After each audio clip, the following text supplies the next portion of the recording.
Cast बदल रहा था। कास्ट में जो जातियां थी वो ऊपर नीचे हो रही थी। ऐसा नहीं था कि वो पोजीशंस फिक्स्ड थी और वो कभी बदली नहीं, और जो नीचे थे वो नीचे ही रहे, जो बीच में थे वो बीच में ही रहे। लोगों ने बहुत कोशिश करी अपनी स्थिति बदलने की। जिन्होंने पैसा कमाया उन्होंने आसानी से स्थिति, जिस जिस जाति ने पैसा ज्यादा कमाया उन्होंने आसानी से स्थिति बदल ली। तो ये चेंजेस होते रहे। आई मीन वैदिक पीरियड से कॉलोनियल पीरियड, आप सही कह रहे हैं, बहुत लंबा अरसा है। और ऐसा नहीं है कि कास्ट या जाति या वर्ण व्यवस्था एक ही रही, वो कॉन्स्टेंटली बदलती रही। लाइट्स कैमरा आज़ादी एक ऐसा शो है जो हस्तियों को ढूंढ रहा है। ये वो हस्तियां हैं जिनने हमेशा समाज को चुनौती दी है। ये वो लोग हैं जो हमेशा निडर, आत्मविश्वासी और अग्रिम रहे हैं। भले ही जनता ने कभी इन्हें सराहा ना हो, मगर इन्होंने हमेशा देश के लिए काम किया है। हम इनसे बात करके इनका नज़रिया समझना चाहते हैं, जानना चाहते हैं कि ये लोग समाज को कैसे देखते हैं, और ये सीखना चाहते हैं कि ज़िंदगी को बिना डरे कैसे जिया जाए। मेरा नाम है वंदित जैन और मैं इन कहानियों को आप तक लाने का बस एक माध्यम हूँ। हेलो एवरीवन, लाइट्स कैमरा आज़ादी के एक महत्वपूर्ण सीरीज़ में आपका बहुत बहुत स्वागत है। इस सीरीज़ का नाम है विजुअलाइजिंग कास्ट, यानी कि जाति प्रथा को विजुअलाइज करना, जानना, समझना, पहचानना। ये सीरीज़ कुल 5 एपिसोड्स की है और इस सीरीज़ के लास्ट एपिसोड से हमने सीज़न 1 को एंड करा है। ये series is extremely close to my heart for many reasons. सबसे पहले तो मैंने कास्ट या जाति प्रथा को इन डेप्थ में समझा, इसको जाना और इसके उन पहलू से मैं वाकिफ़ हुआ जिसका मुझे कोई अंदाज़ा नहीं था। ये टॉपिक इतना ज़रूरी है समाज के लिए क्योंकि ये दर्शाता है कि कास्ट कितनी बड़ी असमानता को जन्म देता है, ये कितना पुराना है और इसके कारण हमारे समाज का रूप किस तरह बदला। ये सीरीज़ में मेरे साथ बने रहे, बहुत अद्भुत चर्चा हुई है और अगर आप इतिहास, समाज, धर्म, पॉलिटिक्स में जिज्ञासा रखते हैं तो आपको बहुत मज़ा आने वाला है। इस सीरीज़ का opening episode is with doctor Shivani Kapoor, who is an assistant professor at Jindal Global University, and with a link of Professor Swati Chawla I got connected with her. She was immediately ready to contribute to this cause. एक बहुत ज़रूरी बात, अगर आप upper caste हैं, mail है या female भी हैं, तो बहुत ओपन माइंड से इस सीरीज़ में एंटर करिएगा। बहुत सेंसिटिव टॉपिक है, बहुत रेलेवेंट है, बहुत मिस इन्फॉर्मेशन और नरेटिव्स हैं एक अपर कास्ट सोसाइटी में कास्ट को लेके। बहुत अनकंफर्टेबल डिस्कशंस भी लगेंगे आपको, जिन नरेटिव्स को आप इतने सालों से मान रहे थे वो उनको चैलेंज करेंगे। In fact by the end of the series your beliefs and understanding about the caste as it is will be shattered and you will be questioning the whole idea of the caste system and in fact relooking it with a whole new lens. मैं फिर से repeat कर रहा हूँ, cast एक बहुत बहुत बहुत बड़ी और ज़रूरी टॉपिक है हमारे समाज के लिए और इस पर चर्चा होनी बहुत ज़रूरी है। ये लाइट्स कैमरा आज़ादी का अब तक का सबसे महत्वपूर्ण और मेरे माने तो सबसे शायद शानदार काम है और मैं उम्मीद करता हूँ कि आपको ये सीरीज़ पसंद आए। Let us start with a quick commercial break. This episode is brought to you by Miva Naturals. Miva is a homemade brand dedicated to your personal care experience. Miva make products with dedication, love, and with a touch of nature. They do not use any chemicals or harmful substances in their products to ensure that you get the best feeling which is long lasting. Miva makes products which are colorful and are fun to use, and it aims to be your best experience in the whole day. If you'd like to order your first Miva product, please go to Instagram and type Miva_naturals and tell them that you are a listener of Lights Camera Azadi and get an instant 10% off. So 3, 2, 1. Dr. Shivani Kapoor, welcome to Lights Camera Azadi. Thank you so much, Vandit. So happy to be here. And I think ये बात को कहना ज़रूरी होगा कि दो upper caste people आज caste की हिस्ट्री के बारे में बात कर रहे हैं। I mean it can not get more typical than this. That is true और आई थिंक ये कहना बहुत ज़रूरी भी है और इसका हमें ध्यान भी रखना पड़ेगा पूरी कॉन्वर्सेशन में, कि हम क्या बोल रहे हैं, किस पर्सपेक्टिव से बोल रहे हैं और अपने बायसेस को कितना चेक करके बोल रहे हैं। तो thank you for saying that, Vandit. बिल्कुल शिवानी, थोड़ा सा आपकी जर्नी के बारे में बताएंगे कि आप अभी क्या करती हैं और आपका ओवरऑल बैकग्राउंड क्या रहा और how did you reach where you are today? Sure. मैं अभी ओपी जिंदल यूनिवर्सिटी में सेंटर फॉर राइटिंग स्टडीज में असिस्टेंट प्रोफेसर की तरह से काम करती हूँ। ये जो मेरी जॉब है वो मेरी एकेडमिक रिसर्च से थोड़ी सी डिफरेंट है और थोड़ी सी सिमिलर भी है।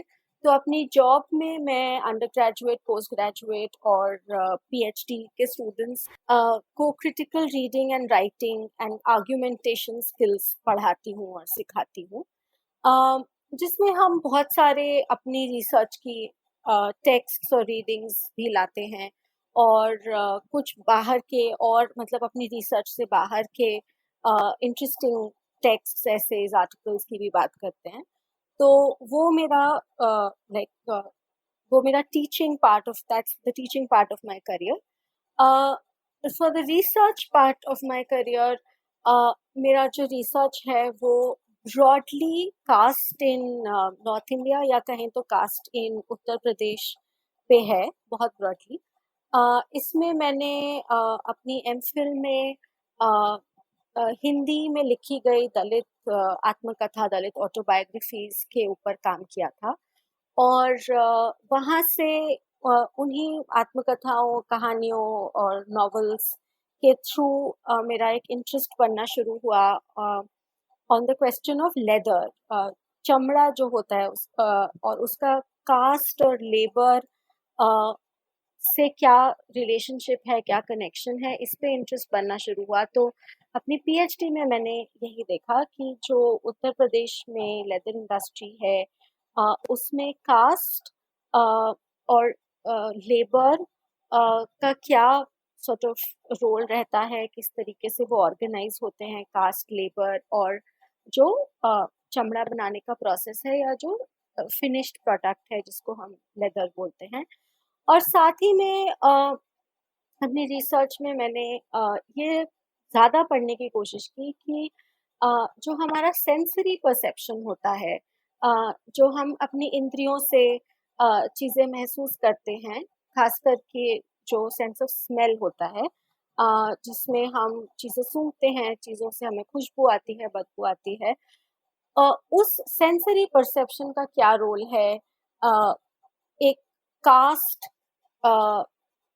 एक एक तरह से कास्ट को प्रैक्टिस करने में या एक कास्ट जिसको कहते हैं कास्ट हैबिटस बनाने में, सेंसरी परसेप्शन खास करके क्योंकि लेदर के साथ काम कर रहे थे तो स्मेल या दुर्गंध या गंध का क्या रोल रहता है। तो इन सब को मिला जुला के मेरा रिसर्च रहा है, अभी भी वही है, पीएचडी के बाद भी वही है। तो ब्रॉडली यही यही काम रहा है पिछले कुछ 10 सालों से। हाँ, मतलब आपका काफ़ी एक इंटरेस्टिंग सा एक टॉपिक आपने बताया कि कास्ट इन यूपी। इस पे तो मतलब एक-एक, 2-2 एपिसोड्स हम कर सकते हैं कि मॉडर्न कास्ट सिचुएशंस वहाँ पे क्या चल रही हैं। बिल्कुल। पर अब एक मैं ब्रॉडर क्वेश्चन ये था कि जब आप ये वर्ड सुनती हैं जात प्रथा, जातिवाद या कास्ट, तो आपके दिमाग में सबसे पहले क्या ज़हन आता है? अम, देखिए आई थिंक मैं पहले ये जवाब दूं उससे पहले अगेन ये बताना ज़रूरी है कि अ, हम ज़्यादातर लोग जो इस वक्त साउथ एशिया में हैं, अ, वो कहीं ना कहीं कास्ट सिस्टम से जुड़े हुए हैं। इसमें एक्सेप्शंस हैं, ऑफ कोर्स एक्सेप्शंस हैं, कई कम्युनिटीज़ हैं और कई ग्रुप्स हैं जहाँ कास्ट प्रैक्टिस नहीं की जाती है। इसीलिए मैं कह रही हूँ ज़्यादातर लोग कास्ट से जुड़े हुए हैं। तो अ, मैं एज अ रिसर्चर जब कास्ट पे सोचती हूँ या काम करती हूँ या बोलती हूँ, लिखती हूँ, अ, तो मुझे ये सोच के और ये समझ के और ये अपने सामने रख के काम करना पड़ता है कि मैं भी इस कास्ट सिस्टम, अगर हम उसको सिस्टम बोलें तो उस कास्ट सिस्टम का हिस्सा हूँ। मैं तथाकथित ऑस्टेंसिबली अपर कास्ट से आती हूँ। समाज में अगर देखा जाए तो मुझे ऊंची जात का समझा जाएगा, और इसका मुझे फायदा भी हुआ है। मेरे नाम से मुझे फायदा होता है और मेरी सामाजिक स्थिति, मेरी जो सोशल लोकेशन है उससे मुझे फायदा होता है। और अपनी रिसर्च और पढ़ाई के थ्रू मैं इस सिस्टम को अपोज करती हूँ, मैं इस सिस्टम के खिलाफ हूँ। अपनी निजी ज़िंदगी में भी मैं कोशिश करती हूँ कि मैं इस सिस्टम के खिलाफ ही काम करूँ, इस सिस्टम को दबाने के लिए काम करूँ। लेकिन फिर भी जब जैसे आपने पूछा, जब मैं ये सुनती हूँ या मैं ये वर्ड देखती हूँ, जाति प्रथा, कास्ट सिस्टम, जात पात, तो मुझे क्या लगता है, तो ये बोलना बहुत ज़रूरी है कि मुझे सबसे पहले अपनी लोकेशन, अपनी स्थिति याद आती है कि मैं भी इस सिस्टम का हिस्सा हूँ और मुझे इससे फ़ायदा होता है, और इसलिए मैं इसके बारे में जो भी बोलूँगी, वो एक काफ़ी कॉम्प्लिकेटेड पोज़ीशन से बोल रही हूँ, जहाँ मुझे इस सिस्टम से फ़ायदा होता है, और ऐसे बहुत लोग हैं, ज़्यादातर लोग हैं जिसको इस सिस्टम से नुकसान होता है, उनको काफ़ी हानि होती है। अम, तो एक वो पर्सपेक्टिव रहता है जब मैं कास्ट के बारे में सोचती हूँ या काम करती हूँ, और एक पर्सपेक्टिव ये रहता है जो कि जिसको हम बोलते हैं एंटी कास्ट पर्सपेक्टिव, जिससे हम ये समझते हैं कि ये प्रथा गलत है, ये नियम गलत हैं, और हमें इनको चैलेंज करना है, हमें इन्हें इन इन प्रथाओं को, इन नियमों को, इन प्रैक्टिसेस को हमें इन्हें खत्म करना है, सिर्फ बदलना नहीं है, खत्म करना। तो ये दो ब्रॉड पोजीशंस हैं जिनके थ्रू मैं कास्ट के बारे में सोचती हूँ। एक मैं छोटा सा डाइग्रेशन लूंगा, जब हम before we get into a topic, कि आप कहते हैं कि ज़्यादातर लोग कास्ट सिस्टम से जुड़े हुए हैं, बट अपने ही अपर कास्ट के सर्कल में ऐसे लोग जब मिलते हैं जो कहते हैं कि जी हम तो कास्ट सिस्टम फॉलो ही नहीं करते, हम तो ना अनटचेबिलिटी फॉलो करते हैं, ना हम किसी को वैसे भेदभाव से देखते हैं या ऐसे नज़रिए से देखते हैं, तो आप उसका क्या जवाब देती हैं कि for how do you you come across these questions? Absolutely. I come across these questions all the time. और सिर्फ अपने रिसर्च में नहीं, बट निजी ज़िंदगी में भी बहुत लोग मिलते हैं जो कहते हैं, जो एग्जैक्टली यही कहते हैं कि हम तो अनटचेबिलिटी फॉलो नहीं करते, हमें तो अपनी कास्ट के बारे में पता ही नहीं है, या हम तो कुछ कास्ट सिस्टम फॉलो नहीं करते। तो उसके एक्चुअली दो जवाब हो सकते हैं। एक तो सिंपल सीधा, और जिसको हम कहते हैं रिटोरिकल जवाब, जो मैं अक्सर लोगों से पूछती हूँ, अपनी क्लास में भी पूछती हूँ स्टूडेंट्स से, कि ठीक है, आपको अपनी कास्ट नहीं पता है, आप कास्ट सिस्टम फॉलो नहीं करते हैं, आप अनटचेबिलिटी फॉलो नहीं करते हैं, पर आप शादी किससे करेंगे? हाँ, है ना? जब आप शादी करने जाएंगे, तो आपको किससे शादी करने दी जाएगी और किससे शादी नहीं करने दी जाएगी? बिल्कुल। कौन से फ्रेंड्स आपके घर आते हैं और आप कौन से फ्रेंड्स के घर जाते हैं? है ना? तो आप अगर लव मैरिज भी करते हैं, वो जो एक इंडिया में लव मैरिज का कॉन्सेप्ट है, अगर आप वो भी करते हैं, तो आप किससे लव करते हैं? वो मैटर करता है ना? या आपके आसपास के लोगों ने, आपकी फैमिली में अगर लव मैरिज करी, तो क्या कास्ट से बाहर जाके लव मैरिज करी या करने दी जाएगी? और ये सवाल काफी कॉम्प्लिकेटेड हो जाता है लोगों के लिए, क्योंकि इन स्थिति में जहाँ पे लोग कहते हैं हम तो ये सब मानते ही नहीं, फॉलो ही नहीं करते, when it comes to very intimate things, काफी निजी सवाल जब आते हैं, जैसे कि शादी, प्यार,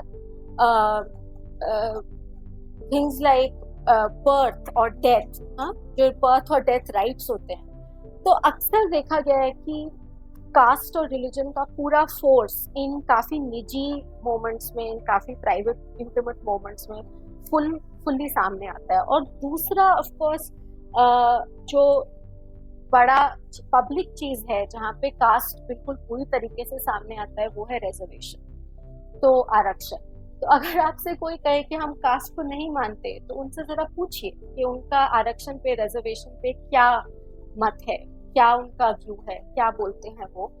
अगर वो अपर कास्ट से हैं, तो हाँ, ज्यादातर देखा गया है कि ये सो कॉल्ड अपर कास्ट से जो लोग हैं, वो रिजर्वेशंस को, आरक्षण को बहुत आसानी से एक्सेप्ट नहीं करते हैं, और वो एक पूरा एक अलग सॉर्ट ऑफ डिबेट है। एक और चीज है जो थोड़ा कॉम्प्लिकेटेड आंसर है, जो इतना रिटोरिकल नहीं है, वो ये है कि आपने जैसे सवाल में भी पूछा ना, कि लोग कहते हैं कि हम अनटचेबिलिटी फॉलो नहीं करते, ये ना बहुत इंटरेस्टिंग है क्योंकि हिस्टोरिकली हमने देखा है सबसे बड़े इस चीज के एग्जाम्पल महात्मा गांधी हैं कि और आजकल के डिबेट्स में ये बहुत ही ज्यादा आने लगा है कि हम अनटचेबिलिटी और कास्ट सिस्टम को अलग अलग करके देखते हैं, हम उनमें करेक्शन नहीं देखना चाहते। तो अगर हम ये कह दें कि हम अनटचेबिलिटी प्रैक्टिस नहीं करते, जो कि आज नहीं बल्कि 1950 से इलीगल है इंडिया में प्रैक्टिस करना, तो ये कहना बहुत आसान है और बहुत डिजायरेबल भी है कि हम अनटचेबिलिटी फॉलो नहीं करते, लेकिन हम कास्ट फॉलो नहीं करते या कास्ट से हमारा कोई लेना देना नहीं है, ये कहना बहुत मुश्किल है। और बहुत ही कम लोग हैं जो कह पाएंगे कि हमने अपनी कास्ट ही गिव अप कर दी है या हमने कास्ट प्रैक्टिस करना ही छोड़ दिया है ना। तो ये जो सेपरेशन है अनटचेबिलिटी और कास्ट का, ये काफी डेंजरस सेपरेशन है क्योंकि अनटचेबिलिटी जो है कास्ट प्रैक्टिस का एक बहुत इम्पोर्टेंट हिस्सा है। It's an integral part of caste system और उसको अलग करके इस तरीके से देखा नहीं जा सकता। वेरी इंटरेस्टिंग एंड हाँ, काफ़ी इम्पोर्टेंट क्वेश्चंस यहाँ से रेज होते हैं। तो चलिए थोड़ा सा एक let's take a deep dive into history और let's go to the time जहाँ पे जाति प्रथा की शुरुआत होती है। और मैं थोड़ा सा वक्त यहाँ पे आपके साथ थोड़ा सा स्पेंड करना चाहूँगा कि मेरी रिसर्च ये बताती है कि जाति प्रथा की जो शुरुआत हुई है वो आर्यन इन्वेजन से हुई है। और जो मतलब जब ईरान से जब आर्यंस भारतवर्ष में आए और उन लोगों ने जो है एक कथाएं लिखी और अपनी सुपीरियरिटी इस्टेब्लिश करने के लिए उन्होंने जो कथाएं लिखी और बताया कि हम जो लोग हैं ये essentially we are a race which probably is little superior and we deserve a better social hierarchy। और जो नेटिव इंडियंस थे उनको उन्होंने थोड़ा सा दबाने के लिए या साइडलाइन करने के लिए उन्होंने developed a caste system where they were given sort of roles which were not so dignified, and then they took strong and powerful positions in the society, like for example maybe warriors or educationalists or temple priests etc। ये एक छोटा सा जो मुझे समझ आया था, आप थोड़ा सा बताएंगे एक इन अ मोर नुआंस पर्सपेक्टिव कि how did it actually began. Sure. तो ये जो आप सवाल पूछ रहे हैं वंदित, ये बहुत ही एक कॉम्प्लेक्स इशू है और ये इशू पिछले 2 या 3 साल में एक तरीके से वापस भी आया है पब्लिक डिस्कशन में, पब्लिक डिस्कोर्स में, एंड मैं इस पे बात करूंगी कि ऐसा क्यों हुआ है। पर आप जो बात कह रहे हैं वही एक कॉमन पर्सपेक्टिव है, ना सिर्फ कास्ट को समझने का बट इंडिया की हिस्ट्री, मतलब जिसको आज हम इंडिया कहते हैं वो इंडिया नहीं बट द इंडियन सब कॉन्टिनेंट, जिसमें कि पोस्ट प्री पार्टीशन इंडिया भी इंडिया बोला जाएगा। तो एक इंडियन सब कॉन्टिनेंट की हिस्ट्री समझने की एक ये काफी कॉमन समझने का ये काफी कॉमन तरीका है जो आपने अभी बताया। पर ये आइडिया आया कहाँ से और ये बात शुरू कहाँ से हुई? तो दरअसल ये जो आर्यन इन्वेजन की बात है या जिसको आर्यन थ्योरी बोला जाता है, उसकी शुरुआत एक्चुअली हुई थी जब कुछ यूरोपियन लिंग्विस्ट्स, वो लोग जो भाषा के ऊपर स्टडी करते हैं, जो भाषा को स्टडी करते हैं, कुछ यूरोपियन लिंग्विस्ट्स ने 19th सेंचुरी में ये ऐसा एक थ्योरी प्रपोज करना शुरू किया कि एक इंडो यूरोपियन लैंग्वेज ग्रुप है जो कि इंडियन सब कॉन्टिनेंट में बोला जाता है और उनका जो बेसिस था ये कहने का वो संस्कृत भाषा थी। तो संस्कृत भाषा को स्टडी करते हुए और इंडिया की भाषाओं को स्टडी करते हुए जो संस्कृत से उनको लगा कि संस्कृत से इवॉल्व हुई हैं, ये European 19th century European linguists ने पहली बार ये बात करी कि एक आर्यन ग्रुप होगा जो सेंट्रल एशिया या यूरेशिया के रीजन से माइग्रेट किया होगा इंडियन सब कॉन्टिनेंट में, जहाँ पे उन्होंने, जैसा कि आपने कहा कि उनका सामना हुआ, उनका एनकाउंटर हुआ नेटिव से, और अपनी सुप्रीमेसी एस्टैब्लिश करने के लिए ना सिर्फ सुप्रीमेसी एस्टैब्लिश करने के लिए पर जो यूरोपियन लिंग्विस्ट थे वो उनका जो कहने का पर्सपेक्टिव था वो ये था कि आर्यन सुपीरियर थे, है ना। तो यहाँ पे हम देख रहे हैं कि एक कॉलोनियलिज्म का जो है पर्सपेक्टिव भी आ रहा है ना। जो उपनिवेशीवाद की बात है कि यूरोपियंस हमसे सुपीरियर हैं और थे, इसलिए वो हमारे ऊपर राज कर पाए। तो एक वो वाला पर्सपेक्टिव भी उनकी थ्योरी में आ रहा है। तो उन्होंने कहा कि वो आर्यन सुपीरियर थे, वो फेरर थे, वो ज्यादा गोरे थे, उनकी आंखें नीली थी, उनके बाल थोड़े हल्के रंग के थे, वो उनकी भाषाएं बेटर थी, उनका सिविलाइजेशन बेटर था। तो उन्होंने आके एक तरह से जो इंडस वैली सिविलाइजेशन उस वक्त इंडियन सब कॉन्टिनेंट में थी उसको ओवरटेक कर लिया। उसको इंडस वैली सिविलाइजेशन की खत्म होने की कगार पे ये लोग आए और उसके बाद ये सिविलाइजेशन बिल्कुल खत्म हो गई। और उसके बाद से जो है जो आज की हम सिविलाइजेशन हमें पता है जिसकी संस्कृत भाषा मानी जाती है और जिसमें हिंदुइज्म डेवलप हुआ, वैदिक कल्चर डेवलप हुआ, उस सिविलाइजेशन की शुरुआत हुई। तो एक ये बेसिक अंडरस्टैंडिंग है, पर ये समझना जरूरी है कि ये अंडरस्टैंडिंग भी कॉलोनियलिज्म के थ्रू ही आ रही है। ठीक है, इस अंडरस्टैंडिंग में कॉलोनियलिज्म जो कॉलोनाइजर है, यूरोपियन कॉलोनाइजर है, वो दो चीजें कर रहा है। एक चीज ये कि वो अपनी सुपीरियोरिटी एस्टैब्लिश कर रहे हैं कि इंडियन नेटिव्स जो थे उनसे सुपीरियर रेस आर्यन रेस थी, और उस रेस में आके हम इंडियन नेटिव रेस के ऊपर कब्जा कर लिया। दूसरी जो बात है समझने की उसमें यह है कि यूरोप में अगर हम एक हायरार्की अगर देखें या एक सामाजिक व्यवस्था को देखें कि किस तरीके से सामाजिक व्यवस्था है, तो यूरोप में उसका जो डोमिनेंट आइडिया है वो रेस का है, वो नस्ल का आइडिया है। वहाँ पे नस्ल के हिसाब से सोशल डिफरेंशिएशन, सोशल स्ट्रैटिफिकेशन ये सब होता है।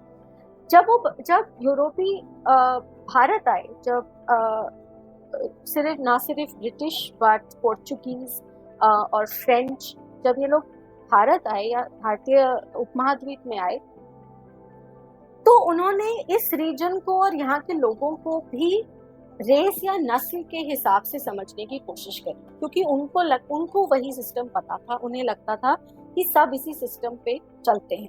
तो ये काफी इंटरेस्टिंग बात है कि जो हम कहते हैं कास्ट एक्चुअली जो है एक पोर्चुगीज शब्द है।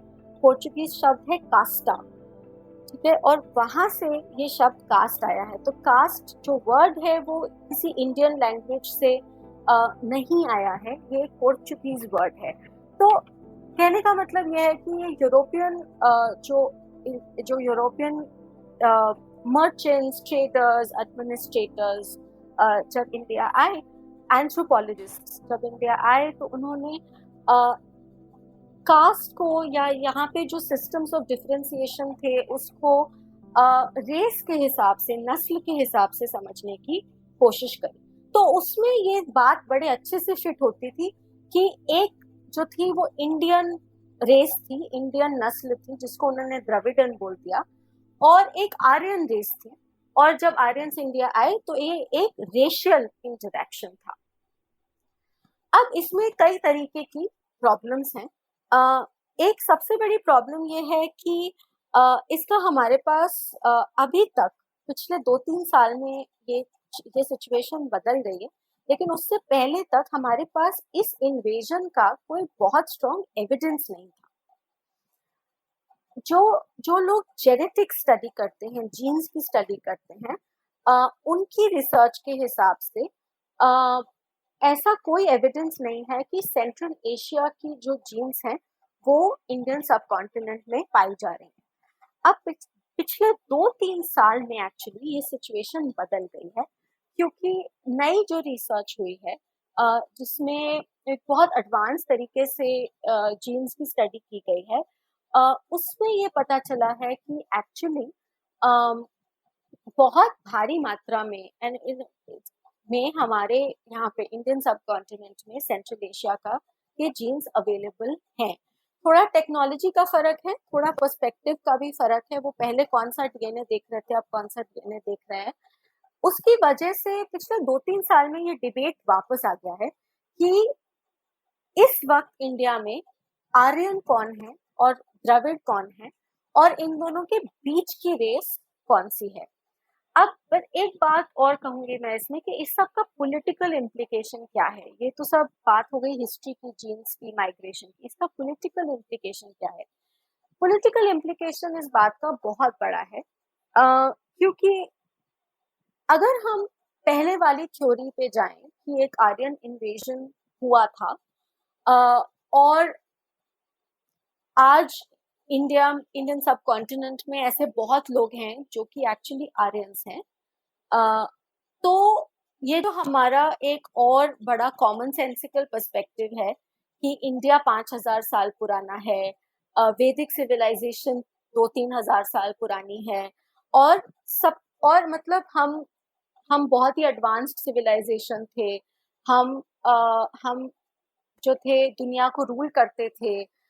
हमारे पास बहुत तरीके की टेक्निक्स थी, हमारे पास बहुत तरीके की इनोवेशंस थी, हम साइंस में बहुत आगे थे। ये एक जो पर्सपेक्टिव बनाया जाता है इंडिया की हिस्ट्री को लेके आज के दौर में, अगर हम आर्यन इन्वेजन की बात मान लें तो ये पर्सपेक्टिव कहीं ना कहीं हल्का पड़ जाता है, क्योंकि फिर हमें ये मानना पड़ेगा कि जिसको हम वैदिक सिविलाइजेशन बोल रहे हैं वो सिविलाइजेशन तो दरअसल बाहर से आई, वो इंडिया की नहीं थी। इंडिजिनियस नहीं है वो, ठीक है, हाँ। इंडिजिनस नहीं है। तो ये एक बहुत बड़ा पॉलिटिकल इम्प्लीकेशन है। दूसरा पॉलिटिकल इम्प्लीकेशन है कि अगर हम इस थ्योरी को मान लें तो हमें ये मानना पड़ेगा कि इंडिया में कम से कम 2 टाइप की रेसेस हैं, एक द्रविडन, एक आर्यन। ठीक है, और हमें ये भी मानना पड़ेगा कि जो हम मानते हैं कि आर्यंस जो है नॉर्थ से आए थे, तो उन्होंने जो है नेटिव इंडियन रेसेस को साउथ की तरफ पुश कर दिया। तो कहीं ना कहीं हमें ये मानना पड़ेगा कि फिर हम जो है एक इंडिया नहीं देख रहे हैं, हम 2 टाइप की रेसेस देख रहे हैं और 2 टाइप के नेशंस देख रहे हैं इंडिया में। और हम ये जानते हैं कि सदर्न स्टेट्स में जैसे कि तमिलनाडु है, ट्रावनकोर है जो एक कॉलोनियल टाइम पे स्टेट था, वहां पे बहुत स्ट्रॉन्ग मूवमेंट्स रही हैं against being included in India. वो नहीं चाहते थे at the time of independence कि हम इंडिया में इंक्लूड हो। अभी कुछ साल पहले भी ट्विटर पे द्रविडिस्तान करके, द्रविडनाडु करके एक बहुत स्ट्रॉन्ग मूवमेंट शुरू हुई थी ये कहने की कि हम इस लार्जर इंडिया का पार्ट नहीं हैं। और हम जानते हैं और डिबेट से हम जानते हैं कि लैंग्वेज डिबेट्स इंडिया में बहुत स्ट्रॉन्ग रहे हैं। Tamil was a very strong contender to be the so-called national language, although we don't have a national language in India. But Tamil was a very strong contender to get the status that Hindi has today. Right? So there have been problems of integration between various parts of India into what we think is India today. तो अगर हम ये theory मान लें कि कुछ states हैं आज जहाँ पे जो लोग हैं वो एक डिफरेंट रेस के लोग हैं, डिफरेंट नस्ल के लोग हैं, तो ये इंटीग्रेटेड इंडिया और वन इंडिया टाइप का जो आइडिया है इसको बहुत हानि होती है। That idea is really harm in the process. So this is a big problem for certain parts of the political spectrum who claim India to be one and homogeneous, और जो कहते हैं कि इंडिया का हिस्ट्री 5,000 साल पुराना है, उन्हें ये थ्योरी एक्सेप्ट करने में काफी प्रॉब्लम है। राइट? तो ये जब हम आर्यन इन्वेजन की बात करते हैं तो उसका पॉलिटिकल इम्प्लीकेशन बहुत स्ट्रॉन्ग है। जहां तक कास्ट की बात है, कास्ट और आर्यन इन्वेजन की बात है, अगेन का मतलब जो ये थ्योरी है वो यही कहती है कि आर्यंस जब आए तो उन्होंने अपना सुपीरियरिटी असर्ट करने के लिए ये सिस्टम बनाया, जिसमें जैसा कि आपने कहा कि जो इंडिया के नेटिव्स थे उनको जो थे ऐसे काम दिए गए जिनको नीचा समझा जाता था या समझा जाता है आज भी। उनको एक तरह से जो है प्रताड़ित किया गया, उनको निचला समझा गया। अब अगेन अगर हम ये बात कहें तो फिर हमें ये भी मानना पड़ेगा कि जो वैदिक सिविलाइजेशन है जो आर्यंस के साथ आई, वो वो एक काफी हायरार्किकल और काफी अनइक्वल सिविलाइजेशन है, क्योंकि उन्होंने एक इस तरह का सिस्टम बनाया और उस सिस्टम को फॉलो किया। तो ये बात मानने में भी थोड़ी तकलीफ होती है लोगों को, है ना। तो एक ये पॉलिटिकल एस्पेक्ट भी है उसका कि ये मानना कि हमने आके किसी और मतलब किसी और रीजन के ऊपर एक कास्ट सिस्टम इम्पोज किया, ये इस बात को मानने के भी काफी स्ट्रॉन्ग पॉलिटिकल इम्प्लीकेशंस हैं। हम्म तो आप what is your school of thought? आपका स्कूल ऑफ थॉट क्या है कि ये फिर एक्चुअली में कास्ट सिस्टम डेवलप कैसे हुआ? जहाँ तक मेरी रिसर्च ने मुझे बताया है, वेदर आर्यन इन्वेजन हुआ या नहीं is not that big a question for my research. जो लोग एंशिएंट हिस्ट्री पढ़ते हैं उनके लिए ये बहुत बड़ा सवाल है डेफिनेटली। अगर आप कास्ट की इटसेल्फ बात करें तो जो हम सबसे पहला ट्रेस कर सकते हैं कास्ट को एक टेक्सचुअल फॉर्म में, वो परहैप्स होगा ऋग्वेद में। तो ऋग्वेद में जैसा कि हमें पता है ऋग्वेद एक काफी एंशियंट हिंदू स्क्रिप्चर है, जिससे काफी हिंदू रिलीजन के आइडियाज और प्रैक्टिसेस आते हैं। तो ऋग्वेद में एक सूक्ता है, एक पाठ है ऋग्वेद का जिसको पुरुष सूक्ता बोला जाता है, जहाँ पे हमें सबसे पहला वर्णन मिलता है, सबसे पहला डिस्क्रिप्शन मिलता है इस बात का कि कि ब्रह्म जो थे, भगवान जो थे ब्रह्म, उनके शरीर से 4 वर्णों की उत्पत्ति हुई। So 4 types of varna were born from Brahma's body, and we know that Brahma is considered to be the primordial man. हम ये मानते हैं कि सारा जो विश्व है, जो सारा संसार है, वो ब्रह्मा से ही उत्पन्न हुआ है। तो उसी में हमें पहला ये वर्णन मिलता है कि 4 वर्ण ब्रह्मा के शरीर से आए, उनके सिर से ब्राह्मण आए, उनके हाथों से, उनके बाजू से आर्म्स जिसको हम कहते हैं उससे क्षत्रिय आए, उनकी जांघों से, उनकी थाई से वैश्य आए, और उनके पैर से शूद्र आए। तो एक तरह से ये हमारा सबसे बेसिक अंडरस्टैंडिंग ऑफ वर्ण सिस्टम है। इसको हम वर्णाश्रम धर्म भी बोलते हैं संस्कृत में। और इसी पुरुष सूक्ता में हमें एक जाति का आइडिया भी मिला। तो एक वर्ण का आइडिया, एक जाति का आइडिया, और इसमें जाति को समझा गया काम करने के हिसाब से, कौन क्या काम करता है, उनकी एक छोटी जाति बना दी गई। तो ये हमारा अगर हम ट्रेस करें तो ये सबसे पुराना जो हमें पहला हमें एक रिटन डिस्क्रिप्शन मिलता है कि ये कास्ट सिस्टम या वर्ण या जाति ये सब है क्या। तो ये एक इम्पोर्टेंट सोर्स है ऋग्वेद। इसके बाद जो हमें हमारा सबसे इम्पोर्टेंट टेक्स्ट है जहाँ से हमें पता चलता है कि ये इवॉल्व कैसे हुआ सिस्टम, वो है मनुस्मृति। मनुस्मृति एक धर्मशास्त्र है जो कि वेदों के बाद लिखी गई थी। इन सब के टाइम पीरियड्स काफ़ी मुश्किल है बताना, क्योंकि ऐसा माना जाता है कि वेद और धर्मशास्त्र ये सभी काफ़ी लोगों ने मिलके काफ़ी सालों में लिखे थे, तो इनका कोई एक ऑथर नहीं है, इनका कोई एक सोर्स नहीं है।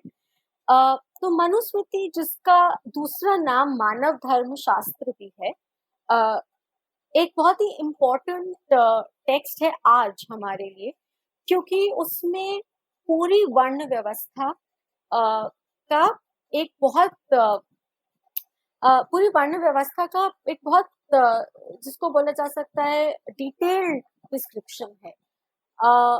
उसमें साफ साफ लिखा गया है कि किस वर्ण के क्या काम होते हैं, उनको क्या रूल्स फॉलो करने होते हैं, किस वर्ण के लोग क्या कर सकते हैं, क्या नहीं कर सकते हैं। और मनुस्मृति एक तरह से जो ऋग्वेद में सिस्टम बताया गया था उसका इलेबोरेशन हमें देती है। अब यहाँ पे ये भी हमें समझना होगा कि एक मनुस्मृति जैसा टेक्स्ट जिसको आज कास्ट का फंडामेंटल टेक्स्ट माना जाता है, वो उसको ये मनुस्मृति को ये स्टेटस भी मिला कॉलोनियलिज्म के दौरान, है ना। और यहाँ पे हम एक बहुत ही अगेन एक और बहुत कॉम्प्लिकेटेड डिबेट में जा रहे हैं कि ब्रिटिश कॉलोनियलिज्म ने कास्ट को कैसे इम्पैक्ट किया। नाउ ब्रिटिश जो थे उन्होंने जब इंडिया को समझना शुरू किया, इंडियन सब कॉन्टिनेंट को समझना शुरू किया, उसके बारे में जानना शुरू किया 1700s में खासकर, तो उन्हें काफी दिक्कत महसूस हुई। They found it very difficult to understand this very complex social political economic structure that India has, and उन्होंने काफी कोशिश करी कि हम इसको सिस्टमाइज करें, इसको एक ऐसा ढांचा दे दें, एक ऐसा स्ट्रक्चर दे दें कि हमें ये सिस्टम समझ में आने लगे, क्योंकि हमें इन लोगों पे रूल करना है तो हमें समझना होगा कि ये लोग अपने आप को कैसे ऑर्गेनाइज करते हैं, क्या सोचते हैं, इनके नियम क्या हैं, इनके रिलीजन क्या है, so on and so fourth. तो इस भावना के चलते जो ब्रिटिश एडमिनिस्ट्रेटिव सिस्टम था उसने सेंसस लेना शुरू किया, पर सेंसस बहुत बाद में शुरू हुआ था एक्चुअली। 1700s ऑनवर्ड से उन्होंने क्या शुरू किया, ट्रांसलेशन। तो उन्होंने ये ढूंढना शुरू किया कि इस बड़े से रीजन के जहाँ इतनी सारी लैंग्वेजेस हैं, इनके मेन टेक्स्ट क्या हैं, ठीक है, और मे बी इनके मेन जो किताबें हैं उनको पढ़ के हम समझ पाएंगे कि इस सोसाइटी में क्या चल रहा है। अगेन हमें समझना होगा कि जो ब्रिटिश थे वो इस कॉन्टेक्स्ट से आ रहे थे जहाँ पे उनका रिलीजन क्रिश्चियनिटी था, जिसकी एक किताब है जो कि बाइबल है। लेकिन यहाँ पे ऐसा कुछ भी नहीं था। यहाँ हर सेक्ट की, हर छोटे रिलीजन की, हर जाति की, हर कम्युनिटी की, हर लैंग्वेज के अपने टेक्स्ट थे। तो वो एक तरह की सिंपल अंडरस्टैंडिंग ब्रिटिश को यहाँ नहीं मिली, पर समझने के लिए उन्होंने क्या करा कि उन्होंने सोचा कि हम कुछ मेन टेक्स्ट ट्रांसलेट कर लेते हैं इंग्लिश में।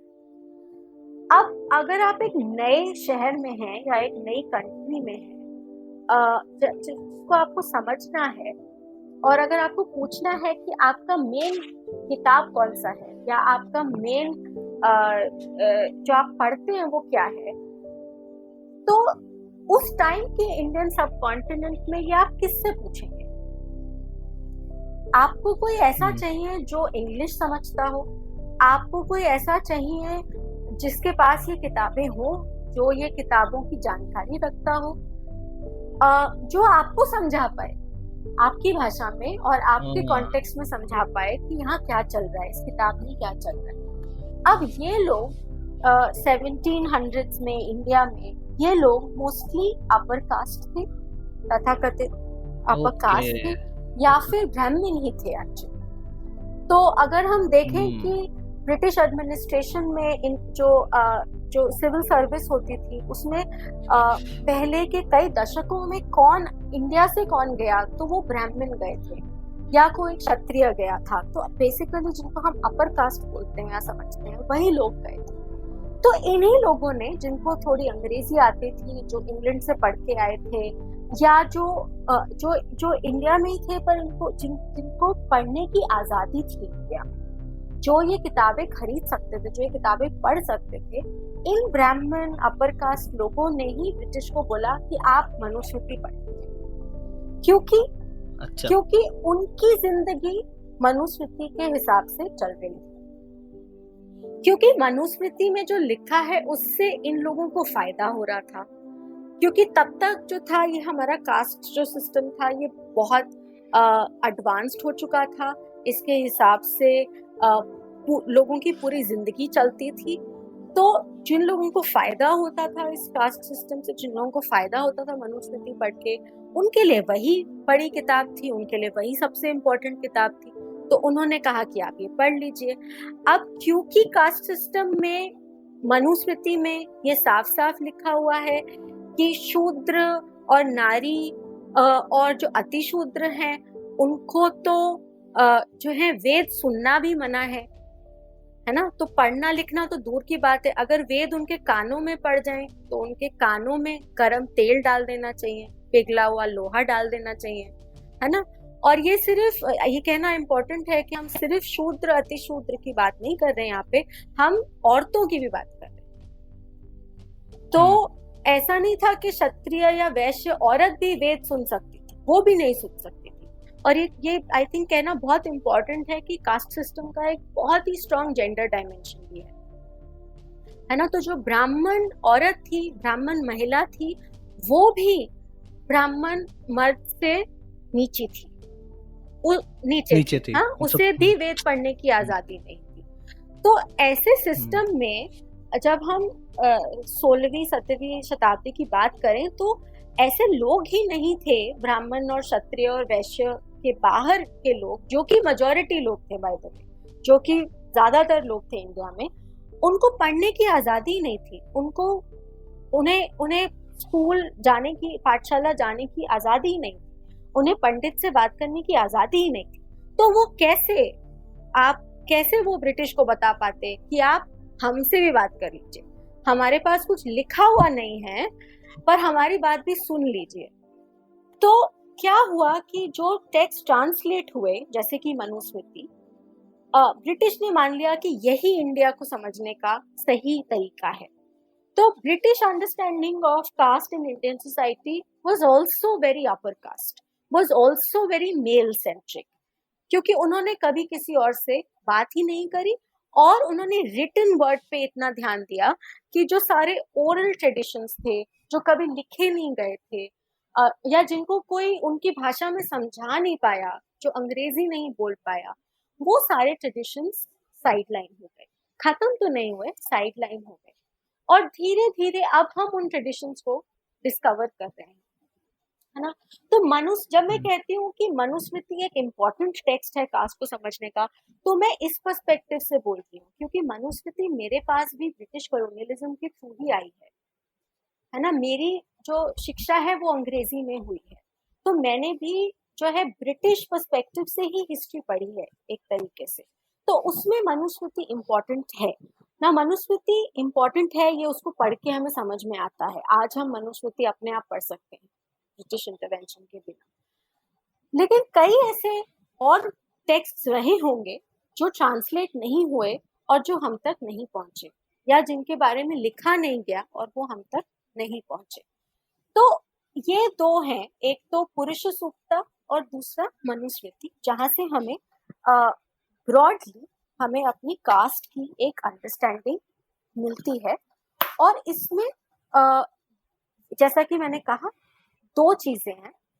एक है वर्णाश्रम धर्म, जिसके हिसाब से जो पूरा हिंदू समाज है वो 4 वर्णों में बटा हुआ है, और एक 5वां वर्ण है जो कि अतिशूद्र है, जो कि इस वर्ण व्यवस्था के बाहर है, क्योंकि वो अछूत है और उनको अछूत माना जाता है।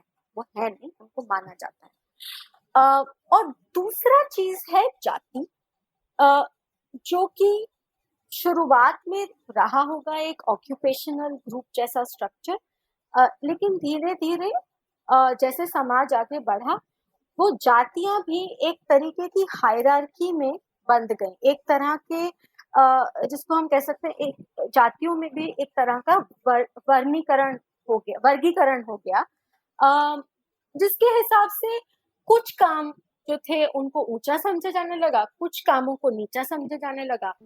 और साथ ही में क्या हुआ कि एक किस्म का हेरिडिटरी आइडिया भी सामने आने लगा, एक तरह का, मतलब पैतृक बोले या आनुवांशिक जो आइडिया बोले, वो सामने आने लगा कि एक पंडित का बेटा, और मैं यहाँ पे खासकर बेटा ही बोल रही हूँ क्योंकि बेटियों की तो यहाँ ज्यादा अभी कुछ खास इनका रोल है नहीं, पंडित का बेटा पंडित बनेगा, कुम्हार का बेटा कुम्हार बनेगा, परचून की दुकान वाले का बेटा परचून की दुकान पे ही बैठेगा। तो जैसे समाज आगे बढ़ने लगा, ये जाति और वर्ण और एक तरह का ये पैतृक या अनुवांशिक जो आइडिया था कि कास्ट में एक्चुअली जो जाति है और जो वर्ण है वो पिता से, खासकर पिता से बच्चे में जाता है या पिता और माता से बच्चे में जाता है। ये सारा सिस्टम एक साथ आने लगा और इस प्रैक्टिस में भी एक साथ आने लगा और आइडियोलॉजी में भी एक साथ आने लगा। और जब ब्रिटिश आए तो इस सिस्टम को उन्होंने और सॉर्ट ऑफ, जिसको हम कहते हैं, कोडिफाई कर दिया, उसको सिस्टमेटाइज कर दिया, क्योंकि ब्रिटिश ने इसको लिखना शुरू कर दिया। तो सेंसस में आके वो आपसे पूछते थे कि आप हिंदू हैं कि मुस्लिम हैं। तो अगर आपको नहीं पता है कि आप हिंदू हैं या मुस्लिम हैं तो आपको चूज करना पड़ेगा। ऐसे ही वो पूछते थे कि आप ब्राह्मण हैं कि आप वैश्य हैं कि आप शूद्र हैं। अब अगर आपको नहीं पता है कि आप क्या हैं तो आपको वो समझना पड़ेगा और हर सेंसस में आपको ये जवाब देना पड़ेगा।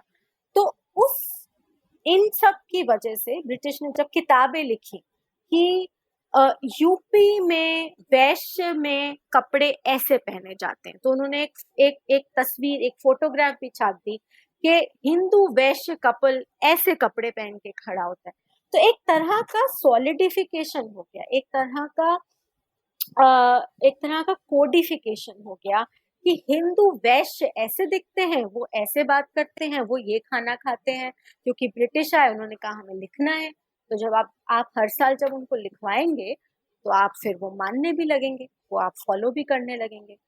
और एक लास्ट चीज मैं बोलूंगी, साथ ही में क्या हुआ कि जब ब्रिटिश ने ये कोडिफिकेशन शुरू किया और उन्होंने ये मान लिया कि इंडिया को समझना है, इंडिया को उसकी कास्ट के थ्रू समझना है, और जाति उनके लिए बहुत कॉम्प्लिकेटेड थी, तो उन्होंने वर्ण के थ्रू समझा। 4 वर्ण समझना आसान था, 5000 जातियां समझनी मुश्किल थी।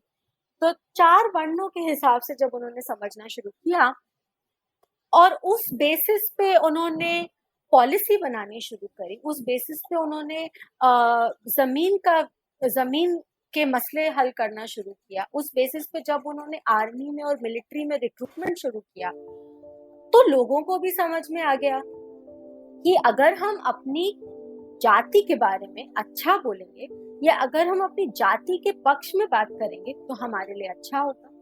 तो साथ ही साथ क्या हुआ, लोग अपने आप को अपनी अपनी जातियों में, अपने अपने वर्णों में कंसोलिडेट करने लगे। जो पहले अपने आप को कभी वैश्य नहीं बोलेंगे, वो अपने आप को वैश्य और क्षत्रिय और ब्राह्मण और अग्रवाल और कपूर और ये सब बोलने लगे। और वो ब्रिटिश को पिटिशन लिखने लगे कि हमारी जो जाति है या हमारा जो वर्ण है या हमारा जो ग्रुप है उसे आपसे ये चाहिए। हाँ, तो हमें शिक्षा चाहिए, हमें नौकरी चाहिए, हमें अपना मंदिर खोलना है, हमें अपना समाज बनाना है, हमें अपने लिए एक कम्युनिटी हॉल चाहिए। तो ये करके जो ये सारी जातियां और वर्ण थे, ये एक तरीके से फॉर्मलाइज होते चले गए। तो इसके वही 2 पहलू हैं कि एक तरफ से जो है कास्ट सिस्टम जो है या वर्ण व्यवस्था जो हम कहें, वो एक तरह से हानिकारक है, बहुत लोगों के लिए हानिकारक है। और वहीं दूसरी तरफ जिन जो इसका फायदा उठाते हैं, उन्होंने अपने आप को ऐसे ऑर्गेनाइज करके ब्रिटिश कॉलोनियल स्टेट से फायदा उठाया। और ऐसा नहीं है कि जिसको हम अतिशूद्र बोल रहे हैं इस व्यवस्था में, जो आज दलित बोले जाते हैं, ऐसा नहीं है कि दलित ग्रुप्स ने भी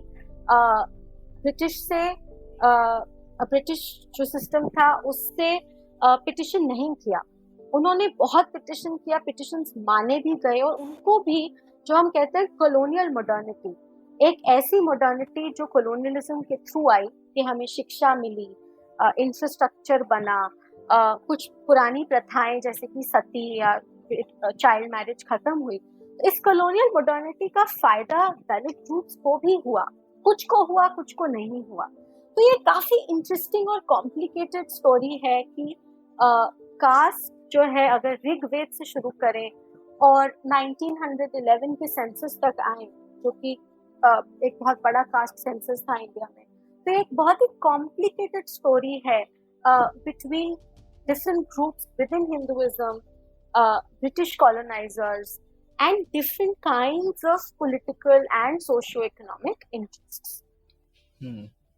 बहुत अच्छे से सम अप करा शिवानी आपने, और मतलब it forced me to rethink the way I was thinking about caste, और वो जो मैं उस प्रिज्म से देख रहा था, आर्यन इन्वेजन के प्रिज्म से, अब मैं अपने आप को थोड़ा सा उसको अनवाइंड करने की कोशिश कर रहा हूँ, जैसे जैसे आप बोलती जा रही हैं। मैं जो आप जब आप सम अप कर रही थी, मैं एक जो I think I know it's little complicated, but मैं जो कंफ्यूज हो रहा था वो ये हो रहा था कि before British, let's say Britishers के पहले and between the Rigveda times, caste system शायद फॉर्मलाइज्ड इतना नहीं था, बट फिर भी लोग फॉलो करते थे उसको। और clearly there were some beneficiaries of it, and there were some जो उसके शायद बेनिफिशियरीज नहीं थे, बट वो फिर भी एज इट इज चलता रहा। लाइक उसमें कोई उस ढांचे में कोई कुछ परिवर्तन नहीं आया, कोई रिवोल्ट नहीं आया, रिबेल नहीं आया, ऐसा व्यतीत तो ऐसे ही होता है आज के तारीख में कि शायद like it went on and on the way it was. What do you think? I think that's not necessarily true, but you know, it's also a problem कि हमने उस पीरियड को एंटी कास्ट स्ट्रगल के हिसाब से बहुत ज्यादा नहीं पढ़ा है। ऐसा नहीं है कि नहीं पढ़ा है। तो देखिए, अगर कोई सिस्टम होगा, कोई स्ट्रक्चर होगा, तो उसके प्रति रिवोल्ट भी होगा, प्रतिरोध भी होगा, डेफिनेटली। तो ऐसा नहीं मानना चाहिए हमें कि ये सिस्टम बिल्कुल अनचेंज्ड रहा ऋग्वेद से लेके ब्रिटिश के आने तक। उसमें डेफिनेटली चेंजेस हुए होंगे, जो हम आज जब ये इतनी पुरानी हिस्ट्री देखते हैं तो हम ये उसको sort of broadly sum up करने की कोशिश करते हैं, but I am sure you know year two year उसमें चेंजेस रहे होंगे। सो फॉर इंस्टेंस, एक बड़ा चेंज, जहाँ तक मैं समझती हूँ, एक बड़ा चेंज आया होगा जब इंडिया में या इंडियन सब कॉन्टिनेंट में जो है, जिसको हम कहते हैं इस्लामिक एम्पायर स्टार्टेड एंटरिंग, है ना। तो जब हम देखें तो सिर्फ मुगल एम्पायर की बात नहीं कर रहे, लेकिन उससे पहले भी कई सालों तक, कई 100 सालों तक डिफरेंट पीरियड्स में या डिफरेंट टाइम पीरियड्स के लिए एक इस्लामिक स्टेट इंडिया में, इंडिया के कुछ पार्ट्स में रूल किया है। अब ये काफी इंटरेस्टिंग है क्योंकि इस्लाम जो रिलीजन है उसमें कास्ट जैसा कुछ भी नहीं है, एटलीस्ट उनके जो टेक्स्ट हैं उसमें। अगर आप कुरान देखें या शरिया देखें या हदीस देखें तो उसमें कास्ट जैसा कुछ भी नहीं है। लेकिन जब ये इस्लामिक एम्पायर्स इंडिया आना शुरू करते हैं, और खास बात ये रही कि वो इंडिया सिर्फ इन्वेजन के तौर पे नहीं आए, वो आके यहाँ बस गए, है ना, रहने लगे। और मुगल एम्पायर से काफी पहले से मुस्लिम्स जो है सेंट्रल एशिया से, सेंट्रल यूरोप से, टर्की से यहाँ पे आके इंडियन सब कॉन्टिनेंट में आके रहने लगे और यहीं के हो गए, और यहाँ के लोगों से शादी कर ली, और फिर जो उनकी संतानें हुई वो या तो हिंदू रही या मुसलमान रही। पर ये जो कैटेगरीज हैं ये बड़ी मॉडर्न कैटेगरीज हैं, तो तब शायद उन्होंने सोचा भी नहीं होगा कि हम हिंदू हैं या मुसलमान हैं इस तरीके से, क्योंकि तब आइडेंटिटीज अलग होती थी। आप अपने आप को तुर्की बोलेंगे, या आप अपने आप को अफगान बोलेंगे, या आप अपने आप को पख्तूनी बोलेंगे, या आप अपने आप को इंडिया में हैं तो शैवाइट, शिव के भक्त बोलेंगे, या दुर्गा के भक्त बोलेंगे, या शक्ति के भक्त बोलेंगे। तो उस तरह की आइडेंटिटीज थी। तो जब ये इंटरमिक्सिंग हुई, जब मुस्लिम ज्यादा इंडिया में आके रहने लगे और इंडिया यहाँ के लोगों के साथ मिलने जुलने लगे। तो एक बहुत इंटरेस्टिंग चीज हुई, वो ये थी कि कास्ट जो थी वो कम होने के बजाय उसने एक नया रूप ले लिया, और कास्ट जो थी वो इस्लाम में भी दखल देने लगी। और एक बहुत इंटरेस्टिंग सा कुछ फिनोमेना हुआ यहाँ पे, जहाँ पे एक इस्लाम के अंदर, इंडियन इस्लाम के अंदर एक ऐसा सिस्टम बना कि जो लोग बाहर से आए थे, है ना, तो जो पर्शिया से आए थे या जो टर्की से आए थे या जो अफगानिस्तान से आए थे, इन लोगों को अपर कास्ट समझा जाने लगा, क्योंकि ये ओरिजिनल जो थे, ये ओरिजिनल इस्लाम, ये ओरिजिनल मुस्लिम्स थे जो हमेशा से ही या उनकी कुछ पीढ़ियों से वो मुसलमान थे, और इनको अपर कास्ट समझा जाने लगा। जो कोर्ट्स होते थे, जो राजा के कोर्ट्स होते थे उस टाइम पे, उसमें जो टॉप की जो बड़ी पोजीशंस थी, जो नोबल्स थे, जो मंत्री थे, जो राजा के करीब थे, वो खासकर जिनको आज हम बोलेंगे फॉरेनर्स होते थे, तो वो तुर्की से आते थे या अफगानिस्तान के होते थे या मुगल होते थे, उन्हीं को ये पोजीशन दी जाती। तो आज के टाइम में अगर हम देखें तो जिनको हम बोलते हैं अशराफ, अशराफ जो एक तरह का हायरार्काइजेशन है या एक तरह का डिवीजन है मुस्लिम सोसाइटी, इंडियन मुस्लिम सोसाइटी के अंदर, उसमें अशराफ जो हैं, जो कि हैं सैयद, शेख, मुगल और पठान, वो अपने आप को ज्यादा प्योर और ज्यादा ऊंचे दर्जे के मुसलमान समझते हैं। जो बाकी मुसलमान थे और इंडिया में जो मुस्लिम बाहर से नहीं आए हैं, वो कहाँ से आए हैं? उनका कन्वर्जन हुआ है, उनका धर्मांतरण हुआ है, तो उनका धर्म परिवर्तन हुआ है। तो अब ये भी काफी इंटरेस्टिंग चीज है कि इंडिया में जब लोगों ने इस्लाम में धर्म परिवर्तन शुरू किया, तो किन लोगों ने किया? कौन वो लोग थे जो हिंदू धर्म छोड़ के एक और धर्म अपनाना चाहते थे? नाउ एक कॉमन सेंसिकल अगर बात करें तो हम कहेंगे वो लोग जिनको हिंदू धर्म से नुकसान हो रहा था, जिनको हिंदू धर्म से हानि हो रही थी, जो हिंदू धर्म में नीचे समझे जाते थे, उनको लगा कि ये एक नया धर्म है जहाँ पे ऐसा कोई वर्ण व्यवस्था नहीं है, तो हम उसमें कन्वर्ट कर लेते हैं। लेकिन ये सिर्फ आधी अधूरी सी बात है, क्योंकि जितनी रिसर्च हो रही है आज, जितनी नई रिसर्च हो रही है, उतने हमें पता चल रहा है कि एक्चुअली पूरे इंडिया में अपर कास्ट जिनको हम बोलते हैं, जो ऊंची जाति के लोग थे, जो राजपूत थे, ब्राह्मण थे, उन्होंने भी बहुत बड़ी मात्रा में एक्चुअली इस्लाम में कन्वर्जन किया। तो आज हमारे पास इस्लाम में भी कन्वर्जन किया और क्रिश्चियनिटी में भी कन्वर्जन किया, क्योंकि साथ साथ वो भी चल रहा था, क्रिश्चियन मिशनरीज भी इस वक्त इंडिया में थे। तो हमारा ज्यादातर मानना ये रहता है कि मोस्टली कन्वर्ट्स जो हैं क्रिश्चियनिटी और इस्लाम में, वो सो कॉल्ड लोअर कास्ट से हुआ, जबकि वो सही नहीं है। ऑलमोस्ट हर कास्ट से कन्वर्जन हुआ है। बट इस्लाम, इंडियन इस्लाम में उस टाइम पे अगर हम उस पीरियड की बात करें, तो ये जो कन्वर्ट्स थे ना, जो नए नए इस्लाम में आए थे, किसी भी जाति से आए थे, उनको जो है नीचा माना जाता था, क्योंकि वो अभी अभी हमारी आंखों के सामने ही कन्वर्ट हुए हैं। तो उनको वो दर्जा नहीं दिया जाता था जो अशराफ को दिया जाता था।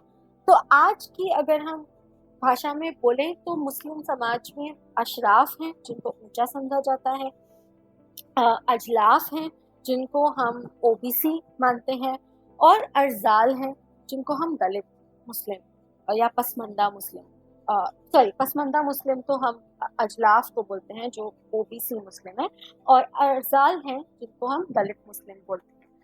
तो ये बहुत ही इंटरेस्टिंग लगता है मुझे कि एक और रिलीजन के आने से और एक और नहीं, कई और किस्म की सिविलाइजेशंस के आने से कास्ट सिस्टम एक्चुअली ढीला नहीं पड़ा, उसका मतलब वो खत्म नहीं हुआ या वो चेंज नहीं हुआ, उसने एक्चुअली किसी और को बदल दिया, उसने आने वाले को ही बदल दिया।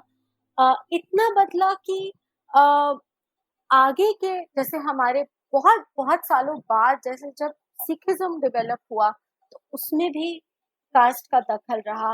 अ, जब हम आज क्रिश्चियनिटी इंडियन क्रिश्चियनिटी देखते हैं तो उसमें भी कास्ट का दखल है। तो कास्ट बदल रहा था। कास्ट में जो जातियां थी वो ऊपर नीचे हो रही थी। ऐसा नहीं था कि वो पोजीशंस फिक्स्ड थी और वो कभी बदली नहीं, और जो नीचे थे वो नीचे ही रहे, जो बीच में थे वो बीच में ही रहे। लोगों ने बहुत कोशिश करी अपनी स्थिति बदलने की। अ, जिन्होंने पैसा कमाया उन्होंने आसानी से स्थिति, जिस जिस जाति ने पैसा ज्यादा कमाया उन्होंने आसानी से स्थिति बदल ली। तो ये चेंजेस होते रहे। आई मीन वैदिक पीरियड से कॉलोनियल पीरियड, आप सही कह रहे हैं, बहुत लंबा अरसा है। और ऐसा नहीं है कि कास्ट या जाति या वर्ण व्यवस्था एक ही रही, वो कॉन्स्टेंटली बदलती रही। अ, और कुछ इस तरीके के उसमें बदलाव आए। जहां तक रिवोल्ट की बात है, बहुत पुरानी हिस्ट्री तो मुझे पता नहीं क्या रिवोल्ट हुए, लेकिन हाँ, करीब कहे तो 1100 1200 या उससे थोड़ा आसपास के टाइम पीरियड से हमारे पास रिटन डॉक्यूमेंट्स हैं और ओरल ट्रेडिशंस हैं जिसमें हमें पता है कि काफी स्ट्रॉन्ग रिवोल्ट्स हुए। जैसे कि महाराष्ट्र के रीजन में, तमिलनाडु केरला के रीजन में, कुछ कुछ उत्तर प्रदेश जैसी जगहों में भी कास्ट के अगेंस्ट बहुत स्ट्रॉन्ग रिवोल्ट्स हुए, वॉइसेस आए। अब रिवोल्ट से मेरा मतलब ये नहीं है कि लोग तलवारें उठा के लड़ने लगे थे, वैसा शायद नहीं हुआ, लेकिन राइटर्स थे, सोशल मूवमेंट्स थी, जैसे कि भक्ति ट्रेडिशन है ना, जो इतना इम्पोर्टेंट ट्रेडिशन है इंडिया का। भक्ति tradition was essentially an anti cast tradition. उसमें उन्होंने कास्ट और रिलीजन दोनों को ही हटा के एक सॉर्ट ऑफ निर्गुण भगवान की उपासना की बात की। तो भक्ति ट्रेडिशन है हमारे पास। महाराष्ट्र में एक बहुत बड़े कवि रहे तुकाराम, संत तुकाराम करके। तुकाराम की पोइट्री आज हमारे पास है, हम उसको पढ़ सकते हैं, वो ट्रांसलेट भी हुई है इंग्लिश में। और अगर आप तुकाराम की कविताएं पढ़ेंगे तो उसमें इतना पावरफुल एंटी कास्ट नेचर है उसका, जहाँ पे वो एक बहुत सीधी सरल और स्ट्रॉन्ग बात कह जाते हैं कि अगर मैं जूता बनाता हूँ तो मैं नीच क्यों हूँ, है ना, अगर मैं सफाई करता हूँ तो मैं नीचा क्यों समझा जाता हूँ। इसी तरीके से आई मीन ये महाराष्ट्र में था। इसी तरीके से हमारे पास पंजाब में और उत्तर प्रदेश में भी ऐसे संत रहे, ऐसे संत जिसको हम बोलते हैं भक्ति या फिर संत ट्रेडिशंस रहे, जिन्होंने पंजाब में मंगूराम थे। मंगूराम की उपासना आज भी लोग करते हैं पंजाब में। यूपी के रीजन में संत रविदास रहे, आज भी हम रविदास जयंती मनाते हैं, रविदास के नाम के मंदिर हैं कानपुर जैसी जगहों में। तो ये सब चलता रहा, लेकिन हाँ, गौर करने वाली बात यह है कि शायद ये जो वर्ण और जाति व्यवस्था है ये इतनी लचीली थी, इतनी फ्लेक्सिबल थी कि in spite of all of this, in spite of opposition, revolt, everything, ये चलती रही व्यवस्था। इसने अपने आप को अडेप्ट किया। जैसे मैंने आपको दो एग्जाम्पल दिए, इसने एक इस्लामिक सिविलाइजेशन से इंटरेक्शन में भी अपने आप को अडेप्ट कर लिया, इसने कॉलोनियलिज्म में भी अपने आप को अडेप्ट कर लिया, इसने एक जो जैसे हम आज कहते हैं पोस्ट 91, हम वैश्वीकरण के दौर में है, ग्लोबलाइजेशन हो रहा है, प्राइवेटाइजेशन हो रहा है, कास्ट ने अपने आप को इससे भी अडेप्ट कर लिया। अभी कुछ हफ्ते पहले हमने देखा कि सिस्को में अमेरिका में जो केस आया है कास्ट डिस्क्रिमिनेशन का, ऑफ कोर्स ये पहला या आखिरी केस नहीं है। कास्ट डिस्क्रिमिनेशन इंडिया से बाहर भी होता है, कॉरपोरेशंस में भी होता है, ये हमें पता ही है। पर ये एक आई थिंक कहीं ना कहीं इस व्यवस्था की ये एक स्टेइंग पावर जिसको हम बोलते हैं वो रही है कि ये अपने आप को अडेप्ट कर लेती है और मॉडर्निटी के साथ, रिलीजन के साथ, टेक्नोलॉजी के साथ बहुत अच्छे से ब्लेंड हो जाती है, और इसलिए इसको हटाना बहुत ही डिफिकल्ट रहा है। इसलिए वो सरवाइव भी कर रही है इतने हजारों सालों से। एग्जैक्टली। वो इतना फ्लेक्सिबल जैसा आप कह रहे हैं। एक जो टॉपिक मैं टच करना चाह रहा था कि बुद्धिज्म और जैनिज्म का फॉल आउट कब हुआ हिंदुइज्म से, इस और वो क्या कास्ट का एंगल बहुत स्ट्रांग था वहाँ पे? ओके, अगेन ये बहुत ही बड़ा और काफी इंटरेस्टिंग सवाल है एक्चुअली। तो देखिए, जैनिज्म पहले आया ऑफ कोर्स, और बुद्धिज्म उसके थोड़े ही बाद में आया। तो ये दोनों ही करीब से 600 BCE से 200 BCE का जो पीरियड है, उसको हम जनरली ऐसा समझते हैं कि ये बुद्धिज्म और जैनिज्म का सिग्निफिकेंट पीरियड था। यहाँ पे इन दोनों रिलीजन्स का काफी जोर था इंडियन सब कॉन्टिनेंट में, और ये ऑल्सो ये वो पीरियड है जिसमें वैदिक हिंदुइज्म का डिक्लाइन हुआ था। तो जैनिज्म और बुद्धिज्म दोनों ही एक तरह के प्रोटेस्ट रिलीजन्स थे। आपने अभी प्रोटेस्ट की बात करी, तो उसमें भी ये कहा जा सकता है कि ये दोनों रिलीजन ही एक तरीके से वैदिक हिंदुइज्म के खिलाफ एक प्रोटेस्ट थी, कि वैदिक हिंदुइज्म इतना जटिल होता जा रहा था, इतना रिचुअलिस्टिक होता जा रहा था, उसमें इतनी हायरार्की आ गई थी कि लोगों ने एक अलग तरीके से सोचना शुरू किया, और जिसको हम कहते हैं एक शामनिक मूवमेंट स्टार्ट हुआ, जिसमें ये रिचुअल्स को हटाया गया, जिसको हम कहते हैं ऑर्थोडॉक्सी, रूढ़िवाद को हटाया गया। तो जैनिज्म और बुद्धिज्म की शुरुआत इस तरीके से हुई, एक टू अपोज वैदिक Hinduism and it's rituals and it's orthodoxy. ये 400 साल का जो पीरियड था, इसमें बुद्धिज्म ने खासकर काफी प्रोग्रेस करी इंडिया में। अशोका के अंडर, जैसा कि हम पढ़ते भी हैं, अशोका के अंडर बुद्धिज्म काफी फैला, श्रीलंका गया, नेपाल गया, चाइना गया।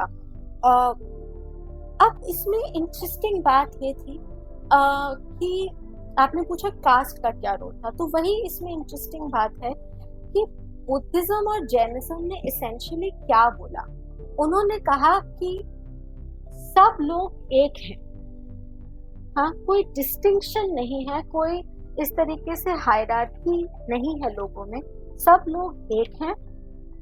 और इम्पोर्टेंट बात, इसमें कुछ कर्म का या फिर आत्मा का कोई बड़ा रोल नहीं है, उससे कोई लेना देना नहीं है। तो जैसे हम जानते हैं हिंदुइज्म में आत्मा और कर्म एक बहुत इम्पोर्टेंट रोल प्ले करता है, क्योंकि हम हिंदुइज्म में ऐसा मानते हैं कि आत्मा, हमारे मरने के बाद हमारी आत्मा जीवित रहती है, और एक वो आत्मा एक नया रूप लेके फिर से इस विश्व में आती है, और ये आत्मा अपने साथ अपने कर्म लेके जाती है। तो अगर इस जीवन में आपने अच्छा किया है तो आपके कर्म अच्छे हैं, तो आपकी आत्मा अगले जीवन में उसको एक अच्छा जीवन मिलेगा। ये मैं क्यों कह रही हूँ? ये मैं इसलिए कह रही हूँ क्योंकि कास्ट का, वर्ण व्यवस्था का इससे बहुत गहरा ताल्लुक है। क्योंकि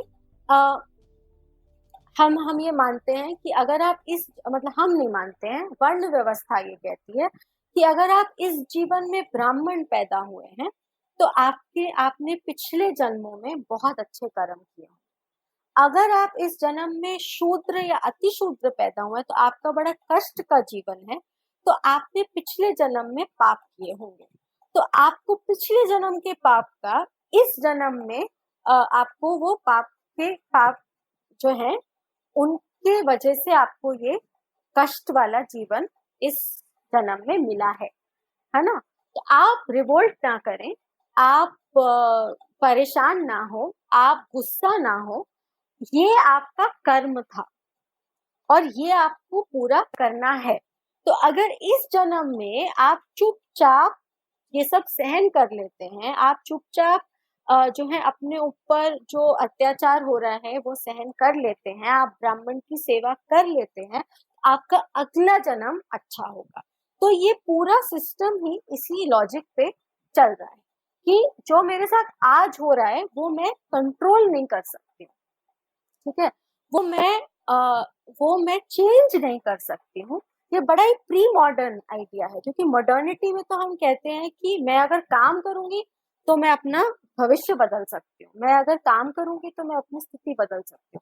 लेकिन जो वर्ण व्यवस्था है वो हमें, और जो हिंदू धर्म है वो हमें बोलेगा कि आप इसके बारे में कुछ नहीं कर सकते। अगर आप पे आज अत्याचार हो रहा है तो ये आपके पिछले जन्मों का फल है, आपको इसे सहन करना पड़ेगा। अब बुद्धिज्म और जैनिज्म आके ये श्रृंखला, ये साइकिल तोड़ देते हैं, और वो कहते हैं, स्पेशली बुद्धिज्म ये कहता है कि आत्मा कुछ है ही नहीं, इनफैक्ट अनंतता है। तो आपको जो करना है इसी जीवन में करना है, और इस जीवन को, इस जिंदगी को बेहतर तरीके से जीना है। तो इसमें आपको वायलेंट नहीं होना है, आपको किसी पे अत्याचार नहीं करना है।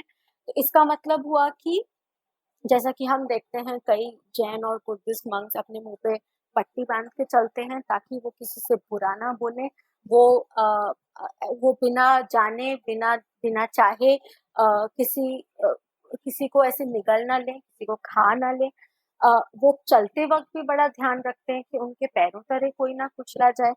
तो एक तरह का उन्होंने कहा, आप ये वायलेंस बंद करिए, आप एक नॉन वायलेंट जीवन जिए। आप आप लोगों की तरफ कंपैशन और प्यार से व्यवहार करें। आप कास्ट सिस्टम, वर्ण व्यवस्था को फॉलो ना करें, और आप ये मूर्ति पूजन ना करें। तो मूर्ति पूजन के चक्कर में आप जो ये यज्ञ कर रहे हैं और चीजें, और आप लोगों को मजबूर कर रहे हैं कि वो हजारों का सामान खरीदें और वो अपने आप को खत्म कर लें पूजा करने के लिए, ये सब बंद करें। तो इसका बहुत बड़ा इन्फ्लुएंस हुआ इंडियन सोसाइटी पे, इन दोनों ही रिलीजन्स का। And around 700 BC, this started changing, because around 700 BCE काफी बड़े बड़े बदलाव हुए। कुछ बदलाव पॉलिटिकल लेवल पे थे, जहाँ पे किंगडम्स बदले। जब किंगडम्स बदले तो उनकी पेट्रनेज बदली, वो जिस रिलीजन को सपोर्ट कर रहे थे वो रिलीजन बदल गया। तो गुप्ता पीरियड के आने से, जो गुप्ता डायनेस्टी थी उसके आने से हिंदुइज्म को एक बार फिर से प्रेफर करा जाने लगा।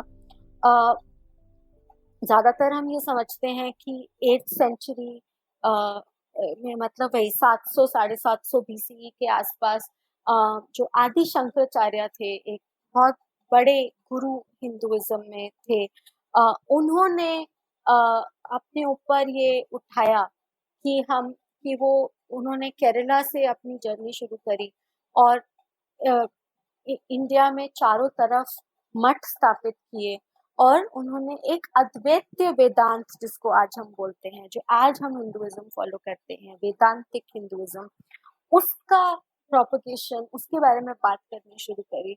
और अगर हम आज हिस्ट्री देखें तो हम ये मानते हैं कि इस टाइम पीरियड में 700 to 750 आदि शंकराचार्य के पीरियड में ये जो हिंदुइज्म है, जो एक बहुत ही स्ट्रिक्ट फॉर्म ऑफ हिंदुइज्म है, जिसमें 3 देवता हैं, 3 देवियां हैं, ये व्रत हैं, ये पूजा है, ये सब, ये 2 किताबें हैं, मतलब गीता है, इसको फॉलो करना है। ये जो सिस्टम है ये अराउंड 700-750 BCE जो है स्थापित हुआ। और जब ये सिस्टम स्थापित हो रहा था और हिंदुइज्म एक बार फिर से एक नए फॉर्म में इंडियन सब कॉन्टिनेंट में अपनी जगह बना रहा था, तो उस टाइम पीरियड में बुद्धिज्म और जैनिज्म का डिक्लाइन हुआ, और उनके डिक्लाइन के साथ ही कास्ट सिस्टम भी बढ़ता चला गया। क्योंकि जो उनका आर्ग्यूमेंट था बुद्धिज्म और जैनिज्म का कि कास्ट सिस्टम को फॉलो नहीं करना है, वर्ण व्यवस्था को फॉलो नहीं करना है, वो वर्ण व्यवस्था 8th सेंचुरी ऑनवर्ड्स हिंदुइज्म का एक बहुत क्रिटिकल पार्ट बन के सामने आई। और ऐसा माना जाने लगा कि जो आज भी बोला जाता है कि वर्ण व्यवस्था ही हिंदू समाज की रीढ़ की हड्डी है। It's like the backbone of the Indian society, Hindu society, and to understand Hindu society, we have to understand the Varna system or what we popularly call the caste system.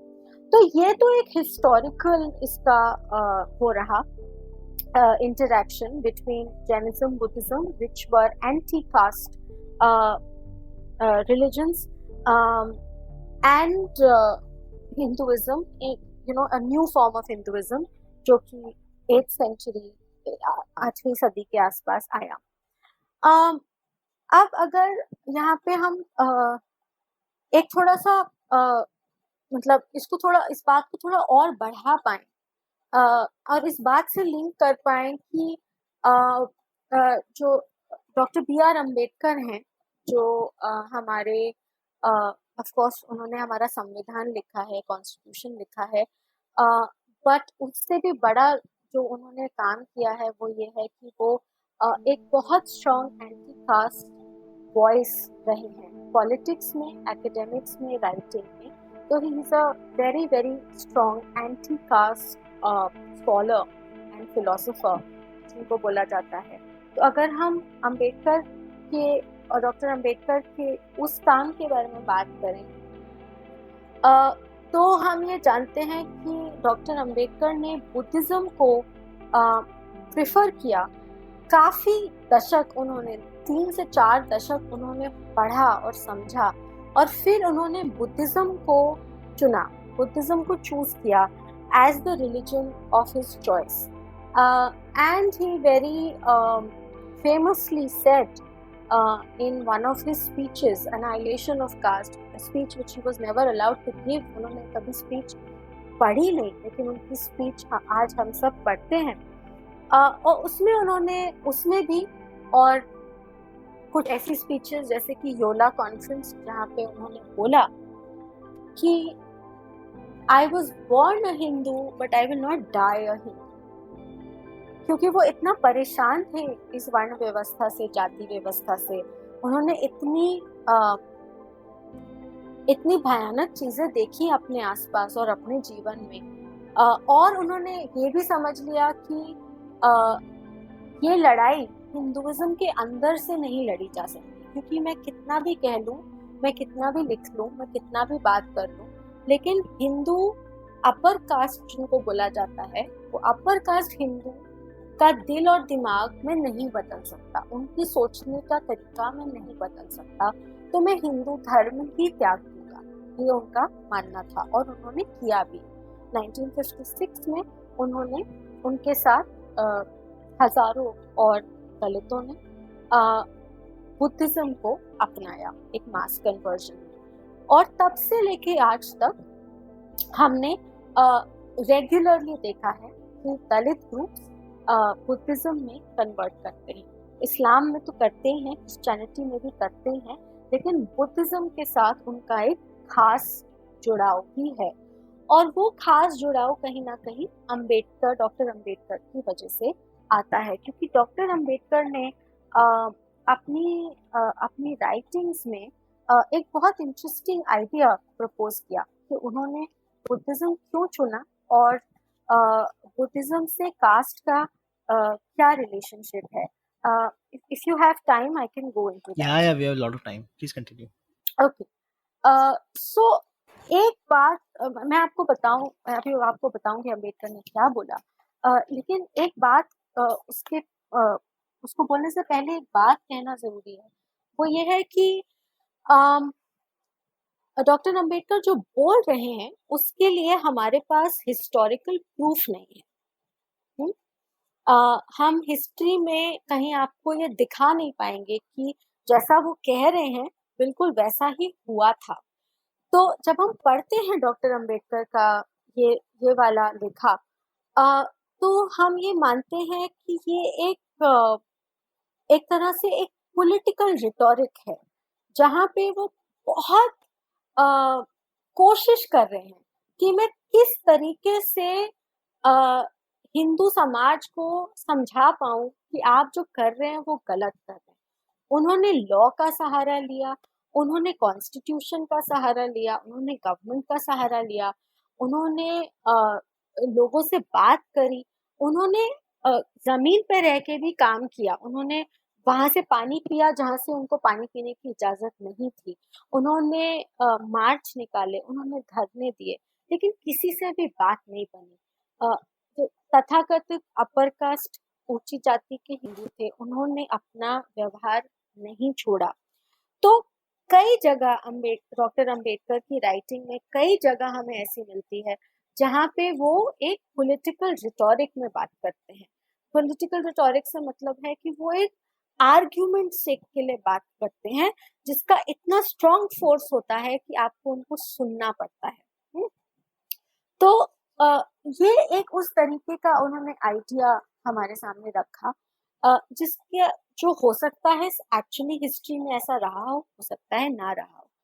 तो उन डॉक्टर अंबेडकर की एक किताब है, the untouchables, who they were and when they became untouchables, जिसमें उन्होंने ये idea रखा है कि जिनको आज हम मतलब डॉक्टर अंबेडकर के टाइम पे उन्हें डिप्रेस्ड क्लासेस बोला जाता था या बैकवर्ड क्लासेस बोला जाता था, या जिनको आज हम दलित कहते हैं, वो कहाँ से आए, ये लोग कौन हैं, और ये वर्ण व्यवस्था या ये जो अनटचेबिलिटी है, अस्पृश्यता है, ये कहाँ से शुरू हुई। तो उसकी उन्होंने एक हमें ये आइडिया दिया कि जब 4th to 6th सेंचुरी के बीच में हिंदुइज्म दोबारा आना शुरू हुआ, जो बात मैंने अभी आपको बताई आदि शंकराचार्य और उनके थ्रू जब हिंदुइज्म का एक नया रूप सामने आना शुरू हुआ। डॉक्टर अंबेडकर ऑफ कोर्स उसे ब्राह्मणिकल हिंदुइज्म बोलते हैं कि वो एक ब्राह्मण सेंट्रिक हिंदुइज्म था, जहाँ ब्राह्मण जो थे वो ऊपर थे और वही ये व्यवस्था चला रहे थे।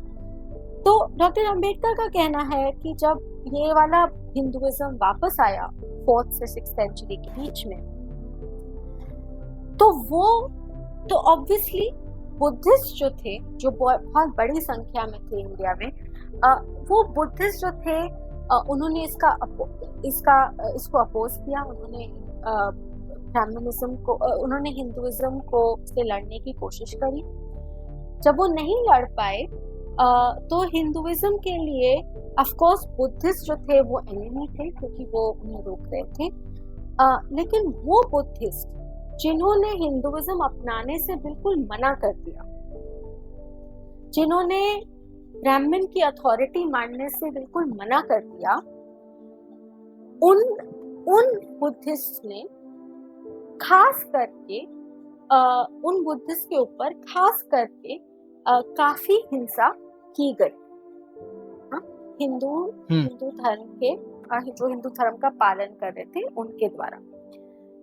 तो ये बुद्धिस्ट जो थे, जो कुछ भी किसी भी तरीके से बुद्धिज्म को नहीं छोड़ रहे थे, उनको डॉक्टर अंबेडकर बोलते हैं ब्रोकन मैन, प्रताड़ित लोग। और वहीं से शब्द आया है दलित, वो जिनका शोषण हुआ है, those who have been trampled upon. So Ambedkar says that it was these broken men, these Buddhists who refused to take up the Hindu way of life, who became the untouchables. तो जब Hinduism full force में वापस आ गया, तो ये जो Buddhist थे, जो अपना धर्म नहीं छोड़ रहे थे, वो अनटचेबल्स कहलाए गए। तो वो 5वां वर्ण था जो वर्ण व्यवस्था में पहले नहीं था, 4 वर्ण थे। तो जो अतिशूद्र, जो 5वां वर्ण है, जो वर्ण व्यवस्था के बाहर है, वो इतना ही उनको निचला समझा जाता है कि वो वर्ण व्यवस्था के बाहर ही हैं। डॉक्टर अंबेडकर के हिसाब से वो बुद्धिस्ट थे, और इसीलिए आज 1956 में जब वो एक धर्म ढूंढ रहे हैं जिसमें वो कन्वर्ट कर पाए, जिसमें वो परिवर्तन कर पाए, उन्हें लगा कि बुद्धिज्म ही वो सही रिलीजन है, क्योंकि वो दलितों का ओरिजिनल रिलीजन, वो वहीं से आए थे और हिंदू धर्म के अंदर उन्हें अपना रिलीजन भूलना पड़ा। तो हमारे पास, जैसा कि मैंने कहा, हमारे पास एविडेंस नहीं है ये पूरी प्रोसेस को सॉर्ट ऑफ प्रूव करने के लिए, लेकिन ये एक थ्योरी दी डॉक्टर अंबेडकर ने, और उस थ्योरी के बेसिस पे हम आज भी देखते हैं कि बुद्धिज्म के अंदर हजारों हजारों लाखों दलित को एक सॉर्ट ऑफ शरण मिलता है, जहां उन्हें कास्ट से, वर्ण व्यवस्था से, जाति व्यवस्था से एक तरह का रिलीफ मिलता है। उन्हें वो जाति व्यवस्था छोड़ देते हैं और एक डिग्निफाइड लाइफ उन्हें बुद्धिज्म में मिलती है। आपने ना दो बहुत अच्छे वर्ड्स यूज करे शिवानी। अभी एक आपने बोला कि रिलीफ एंड डिग्निटी। तो जो we are coming almost, we have covered lot of ground और हम तकरीबन एक एंड पार्ट में आ रहे हैं। और ये बात टच करना बहुत ज़रूरी है कि जो जाति व्यवस्था में हमेशा से शूद्र और अतिशूद्र रहे हैं, उन पे किस तरीके का शोषण होते हुए आया है। मतलब अभी जो चल रहा है वो तो एक सेपरेट वो है कॉन्वर्जेशन, बट हिस्टोरिकली हमारे पास क्या क्या एविडेंस है कि उनके शोषण किस तरीके से हुआ, क्या क्या प्रैक्टिसेस होती थी और कैसे उनका ऑपरेशन होता था। तो उस पर थोड़ा लाइट डालेंगे क्या आप? श्योर। तो आप ये किस पीरियड, मतलब किस पीरियड की बात हाँ, कर रहे ये भी एक बहुत बड़ा सवाल है कि वो हैं? इतना सालों से होते हुए आया है। आई हाँ, think I will completely leave it open Shivani. I mean आपको जो लगता है कि जो एक इम्पोर्टेंट है फॉर लिसनर्स टू नो, आप वो बता दीजिए। Okay, sure. तो देखिए, जो मैं अक्सर अपने स्टूडेंट से ये बोलती हूँ कि अगर आपको ये समझना है कि वर्ण व्यवस्था, कास्ट सिस्टम, जाति व्यवस्था बुरा क्यों है, तो एक छोटा सा डॉक्यूमेंट है, वो पढ़ लें, या शायद आपके लिसनर्स भी वो पढ़ सकते हैं, फ्रीली अवेलेबल है ऑनलाइन, जो कि है प्रिवेंशन ऑफ अट्रॉसिटीज एक्ट। ठीक है, तो ये एक गवर्नमेंट ऑफ इंडिया का एक्ट है, जिसका पूरा नाम of course scheduled caste and scheduled tribes prevention of atrocities act है। ओरिजिनली जो ये एक्ट है वो 1989 में आया था, और 2018 में उसका एक अमेंडमेंट आया है। तो दोनों ही एक्ट ऑनलाइन अवेलेबल हैं, अगर आप सर्च करेंगे मिल जाएगा। इस एक्ट की खास बात यह है कि जैसा कि नाम से ही पता है, प्रिवेंशन ऑफ अट्रॉसिटी एक्ट का नाम है, जो कि ये दो ग्रुप्स, शेड्यूल्ड कास्ट और शेड्यूल्ड ट्राइब्स पे जो अट्रॉसिटीज की जाती हैं, उन पे जो प्रताड़ना की जाती है, उसके अगेंस्ट ये एक्ट है। इस एक्ट का एक बहुत इंटरेस्टिंग फीचर है, जिसपे कि काफी लोगों ने लिखा भी है, वो ये है कि एक्ट में एक काफी लंबी सूची है, एक लिस्ट है, जिसमें लिखा गया है कि आप एक शेड्यूल्ड कास्ट और शेड्यूल्ड ट्राइब के मेंबर के साथ क्या क्या नहीं कर सकते, और अगर आप ये सब करेंगे तो आपको पेनल्टी हो सकती है या जेल हो सकती है, आपको सजा हो सकती है। अगर आप वो लिस्ट पढ़ेंगे कि आप क्या क्या नहीं कर सकते, तो हमें समझ में आता है कि हम क्या क्या करते आए हैं। और करते आए हैं, हाँ, है ना, जिसके लिए सरकार को एक नियम, लॉ निकालना पड़ रहा है कि आप जो है शेड्यूल्ड कास्ट और शेड्यूल्ड ट्राइब के किसी भी मेंबर को कॉमन पब्लिक सोर्स से पानी पीने से नहीं रोकेंगे, उन्हें पब्लिक रोड पे चलने से नहीं रोकेंगे, उन्हें आप किसी डेरोगेटरी या अपमानजनक नाम से नहीं बुलाएंगे, उन्हें आप शिक्षा में या नौकरी में या अपने ऑफिस में उनकी जाति या उनकी एथनिक आइडेंटिटी, ट्राइबल आइडेंटिटी के बेसिस पे आप उनसे डिस्क्रिमिनेशन नहीं करेंगे, आप उनको नौकरी देंगे, उनको प्रमोशन भी देंगे, आप उनके साथ खाने से मना नहीं कर सकते, आप उनके साथ उठने बैठने से मना नहीं कर सकते, अम, आप उन्हें आप उन्हें मार नहीं सकते, आप उन्हें मतलब मार नहीं सकते, मतलब मारपीट नहीं कर सकते उनके साथ, आप उन्हें अपमानजनक काम करने के लिए भी फोर्स नहीं कर सकते। जैसे कि हम अक्सर न्यूज में देखते हैं कि आ, मतलब, और ये काफी बिजार है, अगर आप एक रैशनल पर्सपेक्टिव से सोचें तो ये सब बहुत ही अजीब लगता है कि हम किसी अपने मतलब अपने जैसे किसी और इंसान के साथ ये सब कर सकते हैं। तो अगर हम न्यूज देखें तो हम अक्सर देखेंगे कि अभी हुआ था कुछ कुछ महीने पहले गुजरात में हुआ था कि दलित समुदाय के किसी आदमी ने अपनी शादी में बारात में अ, घोड़े वो अपनी बारात में घोड़े पे चढ़ के आया, जो कि आमतौर इंडिया में होता है शादियों में, जो दूल्हा है वो घोड़े पे चढ़ के आता है। लेकिन अ, जाति प्रथा के अनुसार उसे वो इजाजत नहीं है, क्योंकि वो तथाकथित निचली जाति का है, तो वो घोड़े पे नहीं चढ़ सकता, क्योंकि घोड़े पे चढ़ के तो वो सबसे ऊंचा हो गया, या घोड़े पे चढ़ के तो वो शायद ये दिखा रहा है कि मेरे पास बहुत पैसा है, या मेरे पास बहुत सामाजिक मैं समाज में बहुत ऊंचा हूँ। तो वो घोड़े पे चढ़ा और उसको वहां पे मार पिटाई हो गई, उसे घोड़े से उतार दिया गया, उसे मार दिया गया। तो एक तरह का ये रेट्रीब्यूशन हम देखते हैं, और सरकार को बोलना पड़ा कि आप ये नहीं कर सकते। दूसरी तरीके की जो वायलेंस हम देखते हैं, जो शायद यहाँ बोलना बहुत जरूरी है वंदित, वो ये है कि, और ये उस लॉ में भी लिखा है कि आप शेड्यूल ट्राइब के किसी भी व्यक्ति को अ, अपमानजनक उनसे कार्य नहीं करवा सकते, या उन्हें आपत्तिजनक चीजें खाने पे बंधित नहीं कर सकते। हाँ, you can't force members of these communities to do objectionable things or eat objectionable things, and that I think is truly the sort of reveals the violence of this system, क्योंकि हम अक्सर ही न्यूज में देखते हैं कि इन समुदायों के किसी व्यक्ति से या व्यक्तियों को हमने मल या मूत्र खाने पे बाधित किया हो।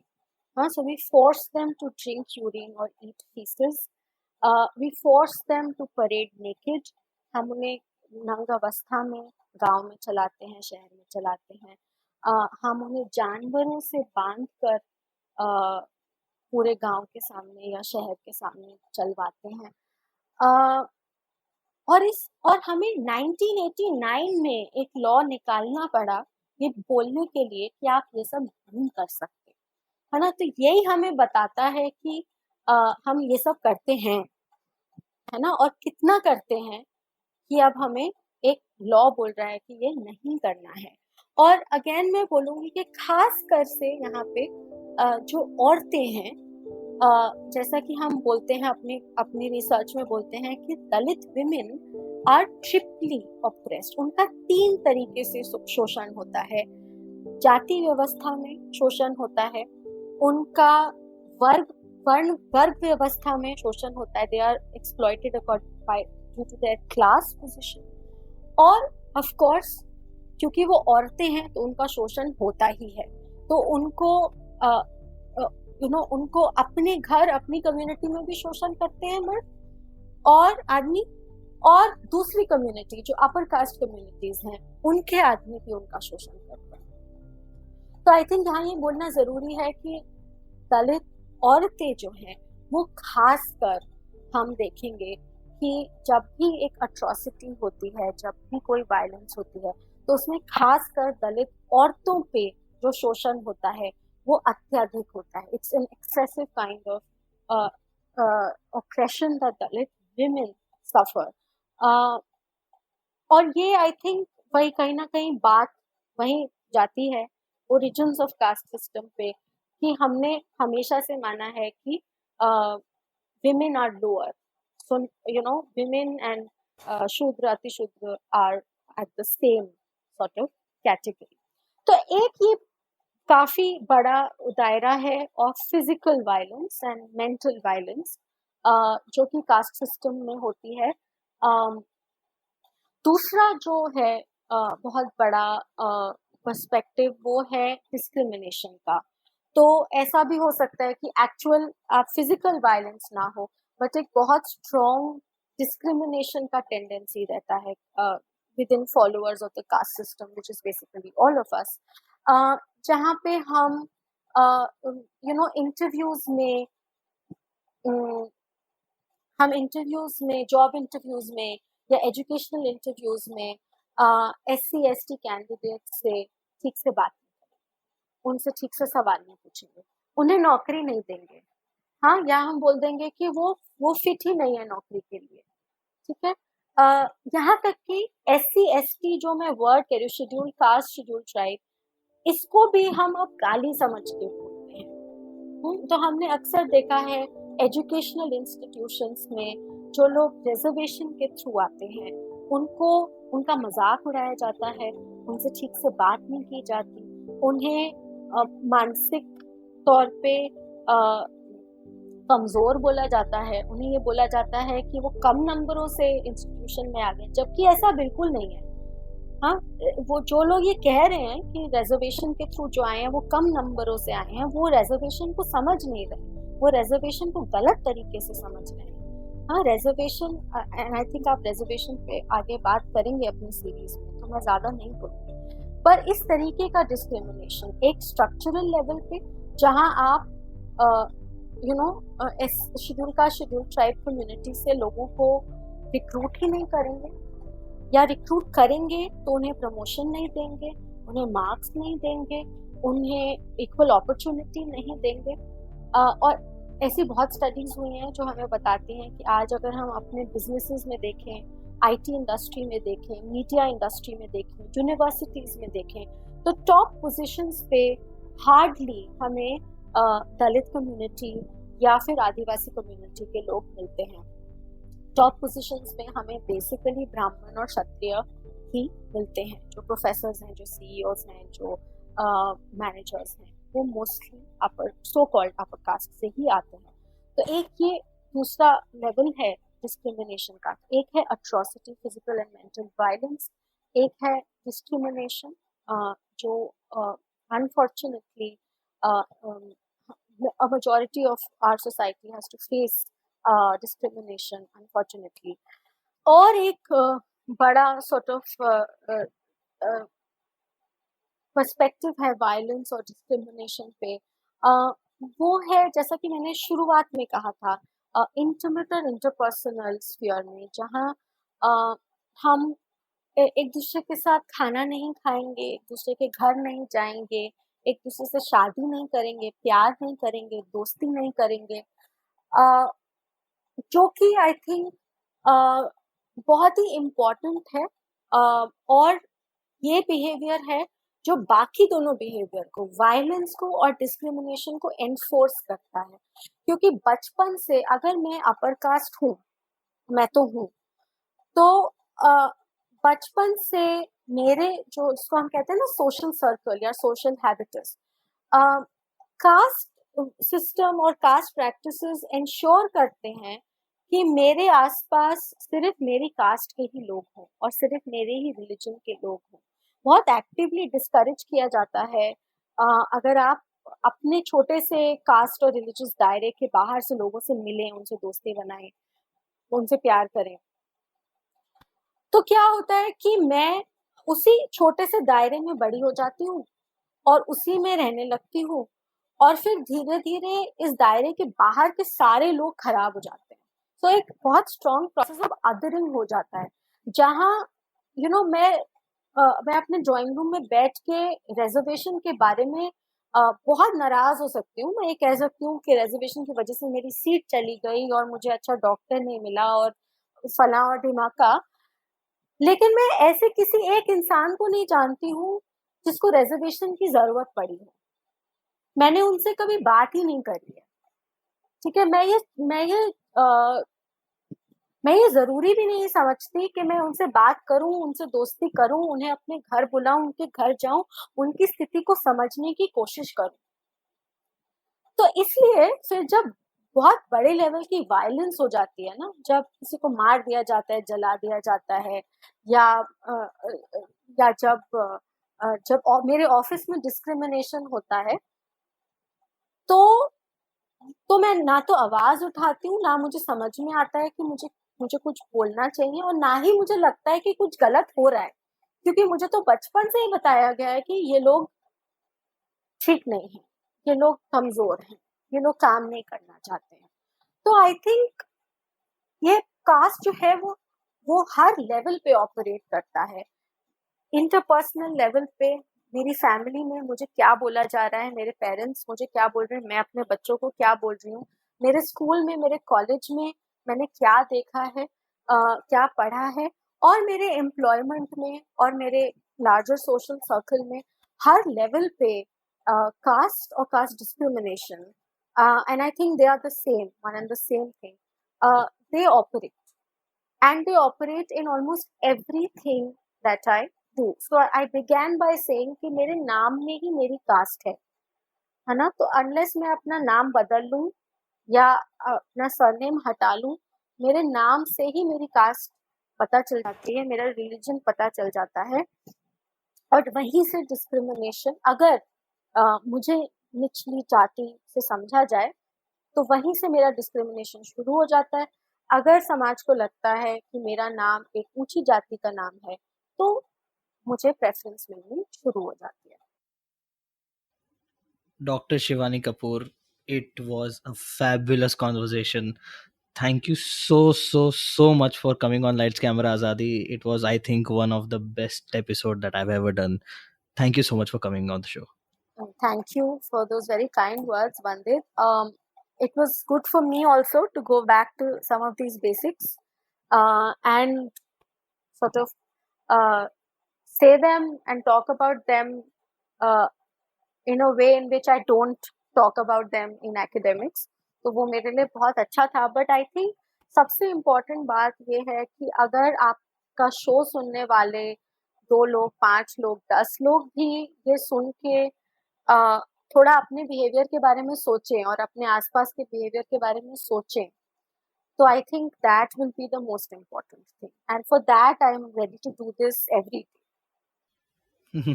आई कम्प्लीटली अग्री। और जहाँ पे एक दुनिया जो है एक सॉर्ट ऑफ एक रिकैलिब्रेट कर रही है how they treat the historically oppressed people with the black lives matter movement, मुझे लगता है कि हम भारतीयों के लिए भी एक थोड़ा सा एक अच्छा मौका है रिफ्लेक्ट करने के लिए कि हमने जो हिस्टोरिकली जिस तरीके से ऑपरेशन करा है और उसको समझना, उसको एक्सेप्ट करना और उसको बेहतर बनाना। तो मेरी इस एक छोटी सी पहल में आपने जो एक कंट्रीब्यूशन करा उसके लिए मैं आपका बहुत शुक्रगुजार हूँ। और मैं उम्मीद करता हूँ कि हम दोनों का जो एक एंटी कास्ट मूवमेंट है ये कहीं ना कहीं एक मेन स्ट्रीम मूवमेंट बन सके आगे जाके। वो मेन स्ट्रीम मूवमेंट है ऑलरेडी बंदित। आई थिंक हम ही उसके मार्जिन्स पे हैं, और हमें ही उसको जाके ज्वाइन करना पड़ेगा, क्योंकि लोगों ने हमसे पहले बहुत कुछ किया है और हम ही इन्वॉल्व नहीं हो रहे हैं, क्योंकि हमें उतना नुकसान नहीं हो रहा है। तो आई थिंक उस बहुत बड़ी और स्ट्रॉन्ग मूवमेंट में आपने और मैंने जो आज किया वो एक बूंद था, और ऐसे ही करते रहें तो कहीं ना कहीं फर्क जरूर होगा। कैसा लगा एपिसोड? एक्सप्लोसिव था कि नहीं था? आई नो राइट, दिमाग खोल देता है ऐसे topic. It was very revealing for me as well, क्योंकि मैंने मेरे धर्म जैन धर्म को एक नई निगाहों से देखा, और सत्य, अहिंसा, समानता जान के अच्छा लगा कि ये विचार जैन धर्म में बहुत सदियों से हैं, और वो विचार आए क्यों ये भी समझ आया। अगर आपको पसंद आया ये एपिसोड तो मेरे साथ बने रहिए। 4 और एपिसोड्स हैं सिर्फ कास्ट सीरीज़ के, और अभी आपको पता नहीं है आपके साथ क्या होने वाला है। आपको if you would like please give your share your responses to lightscameraazadi@gmail.com। Instagram पे फॉलो करें, यूट्यूब पे सब्सक्राइब करें, ट्विटर पे आप मुझे रीच कर सकते हैं @THOONADIT। Thank you, stay home, stay safe, धन्यवाद, जय हिंद।